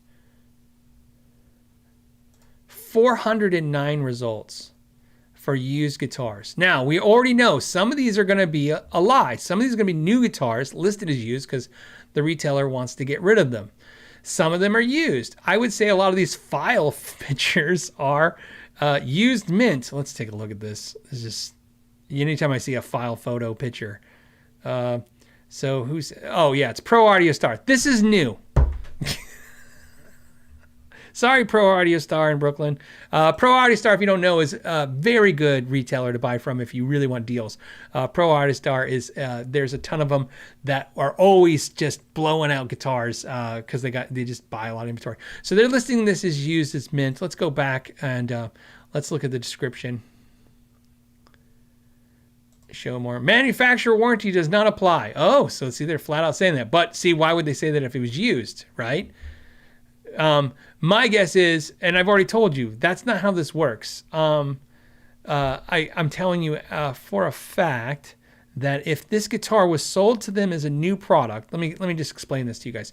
If this product was sold to Pro Audio Star as a new product by FMIC, which is who sells and distributes EVH products, if it was sold to them new as a dealer as a new product, and that dealer sells it to you, you're getting a warranty whether they listed it as used or not. I already told you, because that's kind of how Fender is going to look at that. You bought it new, especially if it's never been sold before. Now, they could say it's a store demo, but it's a demo, not used. They're going to list it as used because, again, they don't need grief from Fender and all those guys for breaking the map, for the dealers. Now, again, I could be wrong on this particular scenario, but I don't think I am. So there you go. Let me go back to me. Okay, so what I'm saying is that if you're going to try to sell your EVH Wolfgang because you're like, you bought one, and now you want to get rid of it, there's 409 people on Reverb right now trying to sell that same guitar. And that's what you want to think about. That's how you don't even have to guess. And I understand, and think of this, that's not counting Craigslist and OfferUp on Facebook and the Gear Exchange from Sweetwater and eBay. I mean, geez Louise, we're just talking about just on Reverb. That guitar, 400. And that may not sound like a lot. That's a lot of guitars. Okay? So there's 400 guitars available for sale in the US. And if you do this, when I'm showing you, go on Reverb and type in just used to see what the used competition is. If you're trying to sell a guitar, that's what you want to look at when you're selling your guitar. Not a lot of people look at the Reverb will tell you like these guitars are selling between $300 and $600, and you're like, okay, you try to guess your price. But really, what you want to know is how many people are selling the same thing I am, right? And like I said, if you have a unique color, a unique model, maybe then you can you have an edge. But if you have the most popular color one, and there's 44, just 40. Think about that. Just 40 selling exactly like yours for sale on Reverb. If I'm on there looking on Reverb and I'm in the market for one, I mean, like there's 40 to choose from. I'm going to pick the best deal, the closest to me. There's a lot of sorting things, right? So now this isn't to disparage you and think like you got to rock bottom your price, because there's other reasons why people make decisions like this, especially on Reverb and stuff. Sometimes people are, guitar players don't want, like if you live in California, they don't want a guitar shipped all the way from New York, because they don't want their guitar to be, not only do they not want to wait a week, they're nervous that a guitar goes in the mail for a week. That happens. There's 1,100 of you hanging out right now. I can guarantee you there's a percentage of you right now that are like that. That are like, don't like that, right? I remember 13 years I sold guitars to people, one-on-one. I've heard all the weird ways that people like and don't like to buy things. I've been told, I couldn't tell you on my hands and toes how many times a customer was like, okay, I'm buying a guitar from you. And it was like a Friday, and they go, okay, but don't ship it till Monday. I don't want my guitar to leave your store and then sit in a warehouse somewhere. I want it constantly moving, so don't move it until Monday. And I'm like, okay, we'll ship it on Monday, right? It's a very understandable request. So basically, like I said, you got to look at where the competition is, and right now it's pretty heavy. So if you don't have to sell your gear, I wouldn't do it. And if you do, hopefully, you can wait until you get the right price and and wait. And also you can position yourself. I'll tell you what I do that help, and maybe this helps you guys. I usually don't have a thing I want to sell. I have like a bunch of things I got to sell, like 10 things or 5 things. And I'm like, okay, because I just wait over time, this stuff gathers up. And then I'll do exactly what I just told you. I'll go look to see what of those things would probably get me the best bang for my time to sell. Like this will get me a good dollar amount and it'll flip fast, and we'll get rid of that and sit on the rest to another time. So there you go. That's that's my suggestion. Like I said, that's what I look at. And then you can do that for new guitars too. Same thing. Like here's a good example. Let's go back to it because we were kind of doing that. Hold on. I have so many screens up. This is going to be problematic if I don't fix it. Here's a good example. Let me tell you what I ended up just buying, right? Let me go to the web, and I did the EVH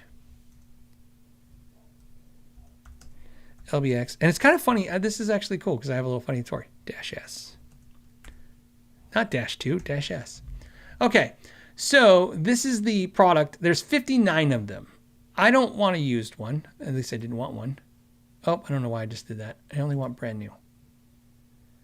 Okay. Oh, let's fix that. Don't want that. Okay. 40. There were 40 for sale. Okay. So, I told you guys, $749 is what they're asking. I paid $629 for mine, brand new. Okay. Now, here's what's interesting. Only because of 2 things happened. It's kind of funny. I'm going to click on this one, just random, because I don't know who's selling. This is Zounds.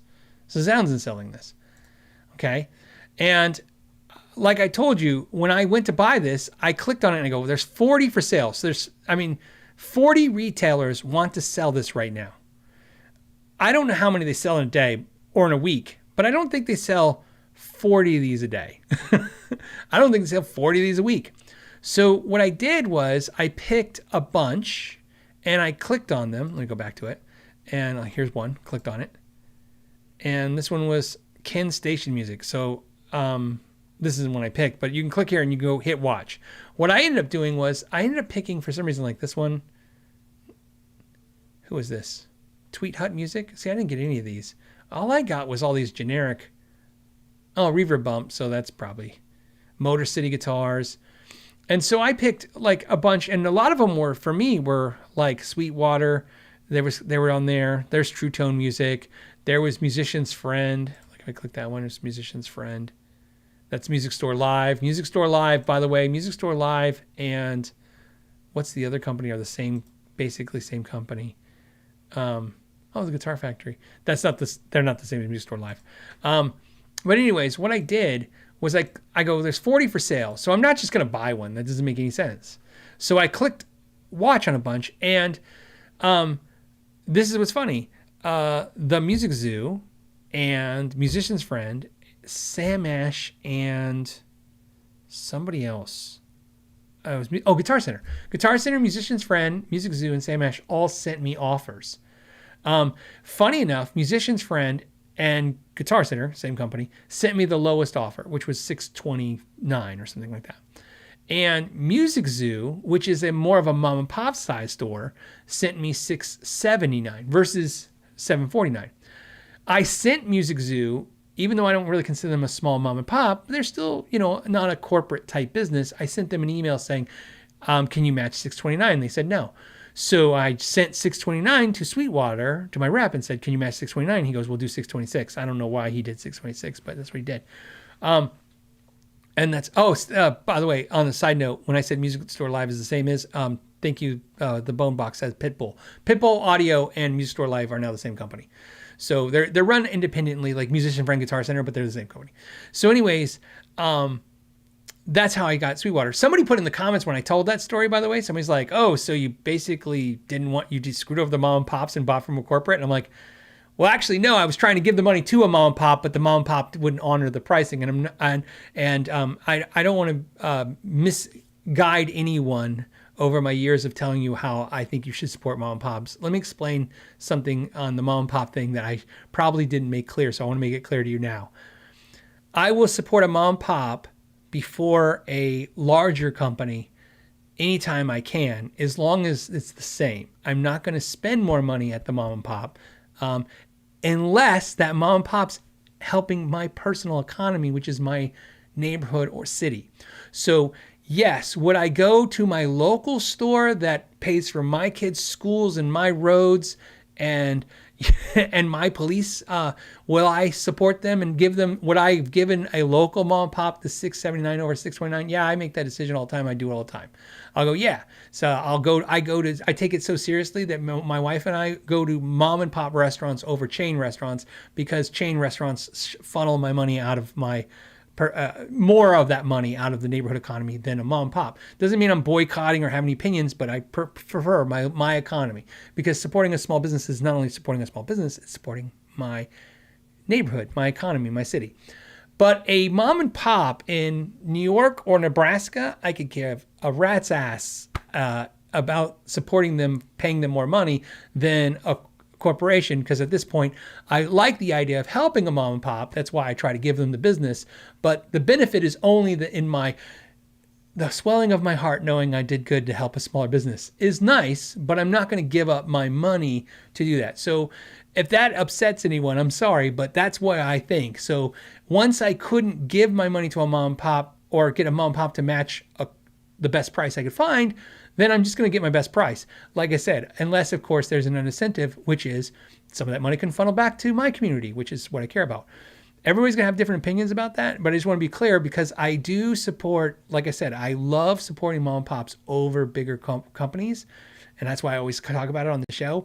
But that is the order in which I kind of prioritize my spending. I hope that makes sense. See, somebody says Mike at Flipside, perfect example, right?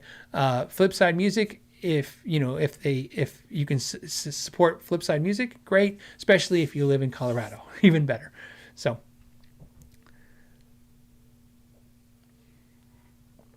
all right, let's see.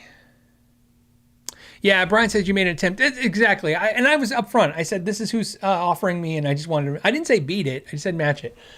And, I get it.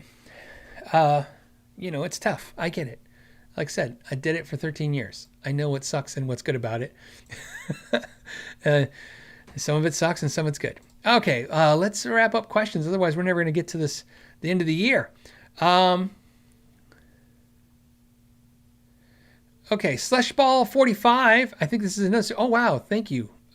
He says, give this to Brian S. Okay, sounds like he feels unappreciated, strapped for cash. I will take care of Brian S. I'll make a note for Shauna to do something. So I know she does something for the moderators every year. I asked her what she was doing this year for the moderators, and then she said she does it in January. So I don't know. We'll see.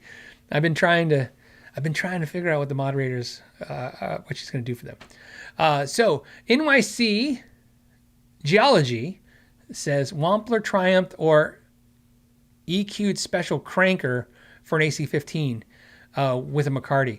Looking for that heavier Jimmy Eat World tone. I need to look. First of all, I don't know. Oh, Earthquaker devices.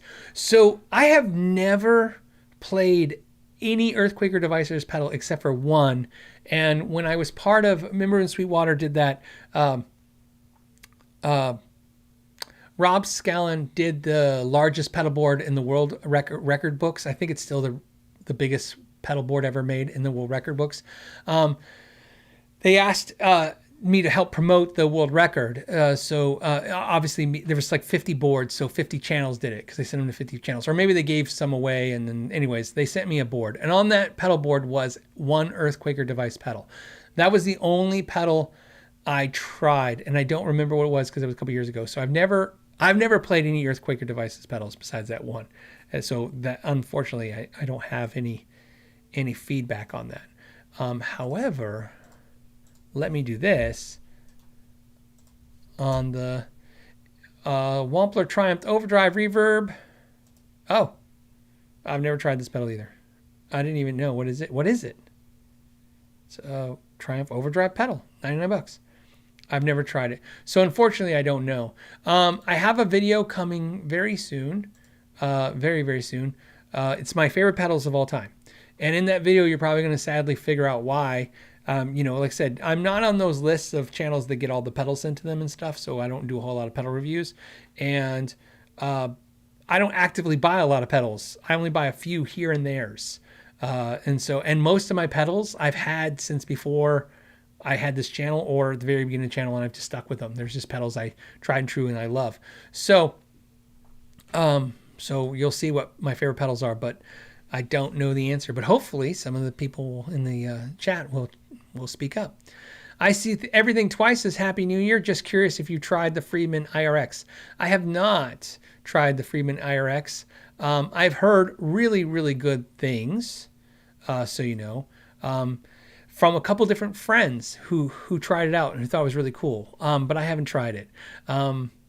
It's not something that, again, it's not something on my, wasn't on my radar as a product I needed to, you know, for any personal needs, and no one talked about it until now. And so, you know, what's great is, like I said, every time you guys mention this stuff, if there's an opportunity, then I'll do it. But, yeah, unfortunately, don't know much about it.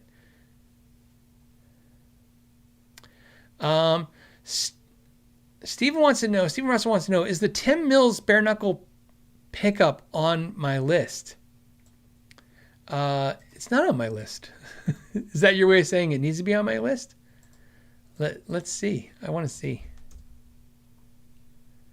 Okay, hold on. Oh, I know what you mean. See, that's why I had to read it twice. Is Tim Mills, the owner of bare knuckle pickups, on my list for interviews? Now, I don't know if he'll do it, but I'll put him on the list for sure. That would be a great one to do. So like I said, please, that's great that you suggested it, because that's how that gets on my radar to do that stuff. Okay. I know Amanda sent me a bunch of things, questions and stuff, but let me just do these last two ones, and then we'll start our New Year's. Okay. This one's from Flash Nims. Flash Nims is what I'm seeing. Any thoughts on the Harley Benton tube amp head and cabinet, and just a brand and just the brand in general? So I saw what you're talking about. Harley Benton released some tube amplifiers, and my opinion of Harley Benton has been very consistent, which is they're very good for the price. That's their claim to fame. I don't think anyone has any. Oh no, I know people do. I don't think you should have delusions about what Harley Benton is. It is very aggressively priced product, and their whole focus is on price. Harley Benton is a company that definitely, it literally encapsulates. I don't know if that's the right word. Let's see what the phrase I want to try to say. It definitely is a company that is more focused on a price than it is on the product itself. In other words, it's like, we need a pedal for $99. We need a guitar for $200. We need an amp for $300. And then they focus on how to get that price, a product in that price category. And they do it very well. In fact, they do it well, much better than most companies, because Tollman, I say it that way, I'm funny. Tollman has massive money, a massive budget, and massive ability to basically make that happen, and they can buy the volume. I've said this before. I've heard tons of stories, and everybody has an opinion about what Harley Benton is and isn't, but I can tell you this: they are a massive giant in purchasing. Anyone in the industry knows, especially if you watch Josh Scott, and he's explained how Behringer works and how that business model of basically buying so much stuff that they become the supplier of that stuff. When you buy so much of something that initially you just buy the supplier, and then everybody has to buy that product from you. Tollman's not there yet, but that's where Harley Benton could end up being. It's just they buy huge volume, and they really are not focused on a huge margin. It's very low margins, and they're looking for lots of turns. They got to move that inventory. And part of their reason, so you know, and I've had these talks with them in the past, is that they really need to move the inventory because they buy so much of it. So that's why they price aggressively. I haven't tried any of their amps. My guess is their amps are essentially in the same core as like Behringer and which is Bujera and stuff like that, where yeah, you're more likely to have a problematic issue. In other words, the amp could have an issue because it's inexpensive stuff. That's the world of inexpensive stuff. I mean, if you buy a guitar for $199, it's possible you're going to get a great guitar, but it's also possible you're going to have some issues. If you buy an amp for $200, you could get a great amp, but you can also possibly have some issues. I mean, that's what happens when they're buying a lot of something and trying to make it as cheap as possible. So, the good news is you should get good return policies, especially if you're in Europe, and if you can buy it on Reverb now. I think Harley Benton has a store on Reverb, and then you're a little covered on that too. And there you go. And that's my opinions on Harley Benton as a whole, is what it does. It's just a company. They're just basically slapping a brand on a product and they make a ton of them. So, yeah.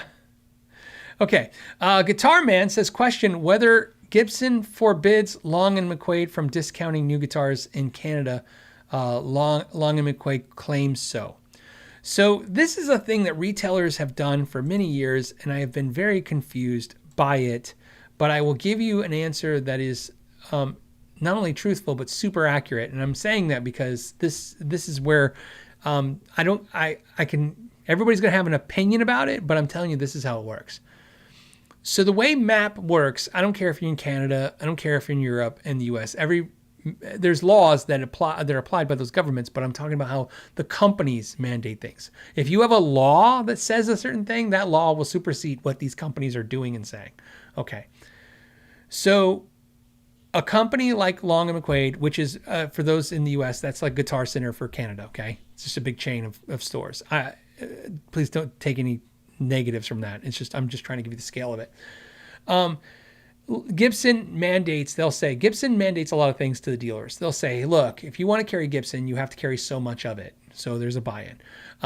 Back when I was a Gibson dealer, it was $80,000 a year, and it was 4 installments of $20,000. So I had to do a $20,000 order up front. In other words, order $20,000 worth of in-stock stuff. And I had a certain percentage that was going to be Epiphone, a certain percentage that was parts, and a certain percentage that was Gibson. And then I had to schedule out 3 more $20,000 orders to do the $80,000 requirement. I was able to do more than that if I wanted to, but not less than that. That's what it took to be a Gibson dealer. I have heard a gazillion stories. I don't care what anybody says. Things could have changed since when I've done that. So if somebody has a different story post 2000, let's say 16, 17, I'm sure they're right. But if they're saying that, when I was a dealer in 2005 to 2017, that's not how it was. Well, then I have the documents downstairs in my filing cabinet to show exactly what my requirements were to be a Fender dealer and all this stuff. This is what the requirements were. So that's what it was required to be a Gibson. Plus, of course, the blessing of Gibson to even sell you this stuff. Just because you had $80,000 of orders doesn't even mean they would give it to you. But if you got blessed to be a Gibson dealer, this is what it would require of you to have. To do, I guess. Okay. Now, in that, you're going to have all kinds of requirements on you, and one of them is the MAP. So you're not allowed to advertise a price lower than their MAP policy. So you cannot advertise it. You can't put an ad anywhere. You can't do any of that. In your store, you can do whatever you want. They cannot dictate to you what you do in the store. Okay? However, the store, if a store says, man, I can't discount to you. And so, the reason I know that is because there was companies that had exceptions to that. Zahn bases, if you guys remember Zahn, Zahn had it written in his contract that not only did you have to follow MAP, they had, what is the other term? There's another term besides MAP, but it's like something AP, and it means like you can't break the price. And that's what he said. So basically what Zahn would do is if you, let's say a bass was $3,000 and I sold it for $2,400. If a customer called him up and said, oh, I have an issue with the bass, I need warranty, he'd be like, oh, I need your original receipt. This shows that you bought it from a legitimate dealer and you paid the full price. And if you didn't pay the full price, you don't get a warranty, right? And you're like, what? So now, what do dealers do? Dealers can do whatever they want. Some dealers would be like, hey, I'm gonna make you a deal, but if you tell the manufacturer you pay the full price. That's their ethics. I don't know. But here's back to MAP. You can't advertise a discount price, but you can give that price. But I'll tell you, this is how I know this, because I'm gonna tell you a true story. So a customer came in my store once. This was Paul Reed Smith. Paul Reed Smith has the same identical policy as Fender and Gibson when it comes to MAP. Okay, they want you to advertise nothing less than the price that they put as the minimum. Okay, what happened with Paul Reed Smith is I did not violate MAP, but I created a problem that was hell for everyone. And here's what happened: a guy came in my store, pointed at a PRS hollow. Ironically, it was a PRS hollow body. No, it was a 513. PRS 513 in blue Mateo.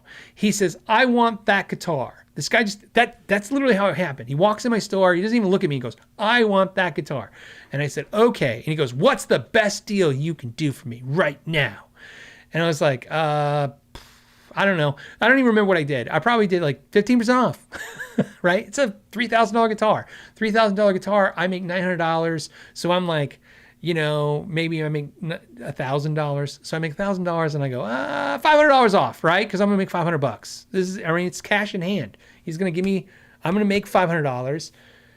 And I'll take, and plus the money that I'm churning, in other words, the other $2,000, the cost of the guitar, and I'll send that to PRS and order another guitar. And that lets me, I'll flip another guitar. It's a great world. And he goes, "I'll take it." And I go, "Okay." So I wrote it up and it was that easy. And why did I do it? Because it's that easy. I made $500 in 5 seconds. I have worked much harder for much less. So I then get a phone call 2 hours later, and it's my PRS rep, and he is losing his mind, because what really happened that I didn't know was that customer went to Sam Ash, the Sam Ash that's in Glendale, Arizona.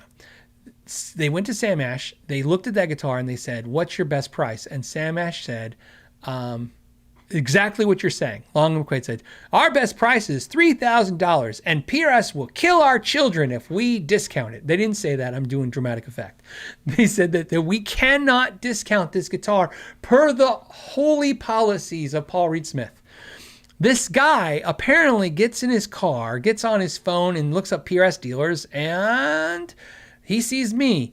Okay, so he drives to the side of town. He walks in my store. I have the guitars because we had like 20 of them in stock, or 18 of them in stock that day. He sees the one he wants and he points at it and he buys it. That should have been the end of the story. But what he does is he takes the guitar and the receipt and he drives all the way back. If anyone lives in Phoenix, I want you to understand, my store is in Chandler and they're in Glendale. So this guy went from Glendale to Chandler back to Glendale. Maybe he lived in Glendale. Maybe that makes more sense in the story. But either way, he went all the way across the side of town. He walked into Sam Ash, showed him the guitar and the receipt and goes, "Aha, I got it for $2,500. Screw you." I don't think he said screw you, but he definitely told him that, because they lost their mind and they called PRS and threw a fit that I undercut them. Why? Not because I think they were petty or they were mad. I think because they have a guy in there busting their balls, right?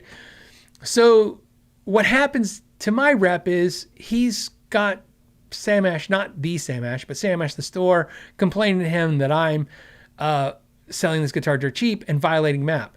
Now here's where the story gets interesting, right?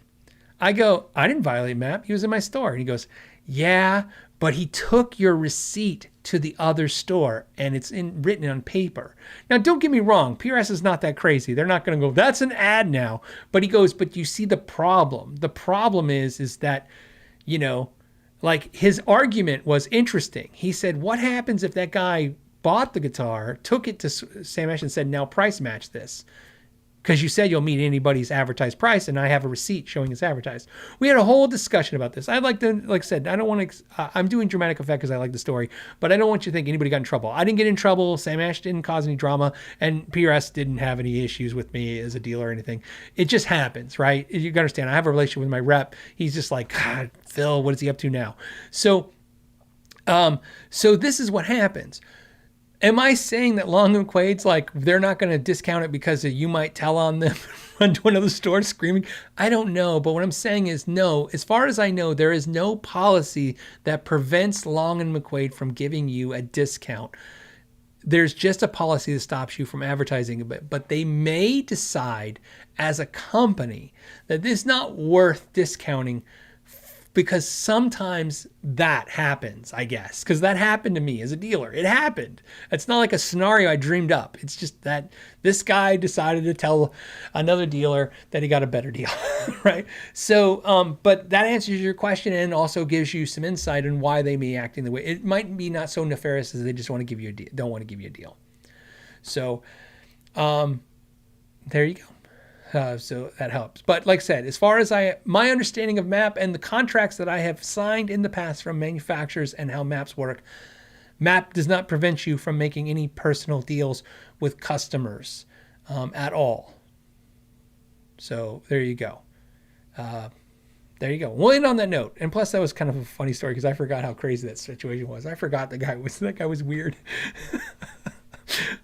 So, I'd love to tell you that I had myself put together and I had all these, but when the rep called me, I was so in shock that what just happened, especially since the guy had just left my store. Right? Like I was like an hour, 2 hours later, I'm like, didn't I just sell this guy a guitar? How is Sam Ash? What's going on? Because the guy never gave me the heads up. Like another dealer wouldn't give him a discount. He just bought the guitar and left. So there you go. And all in the end of it, I'm just going to tell you as a retailer, all I thought was I got the sale. Right, my kids paid my kids braces, and ultimately that's the gig. If you're in that business, is to sell a guitar, make a customer happy, and then put braces on your kids. Apparently, because both my kids had braces. All right, yeah. Jason says I heard that story on the channel before. Yeah, I remember kind of telling. It's 350 episodes basically. Some stories overlap. So yeah, I'm glad you remember it. That means you've been around for a while, and thank you for that. On that note, I want to thank you again, everybody, so much for a great year. I wish you all a happy new year. I'm excited for some new stuff coming. Obviously, every year I do a little bit of stuff different in January, starting the new year with some new stuff. You'll see some new stuff. Look for that. I want to thank you guys for making this super possible. I mean, it's crazy. It's been a crazy gig, and every year I'm shocked to still have it on any level. I have to admit, on a positive note, I have gone from, I used to say every week, this is probably the end and no one will watch anymore. Now I do it like monthly, quarterly. I say that every quarter. I go, this is probably the last quarter. So, but here's to a amazing 2024. And thank you for everyone who's supported this channel in all the ways you have. Like I said, the support comes in so many ways. It's not money. It's thank yous. It's thumbs ups. It's comments. It's questions. It's pulling a punch on a comment at me. It all adds up to making me have a great year. And I hope you guys all have a great year too, and enjoy. And on that note, I'm gonna let you guys go and find the screen where I leave. That I never can find. There it is. All right, guys, know your gear.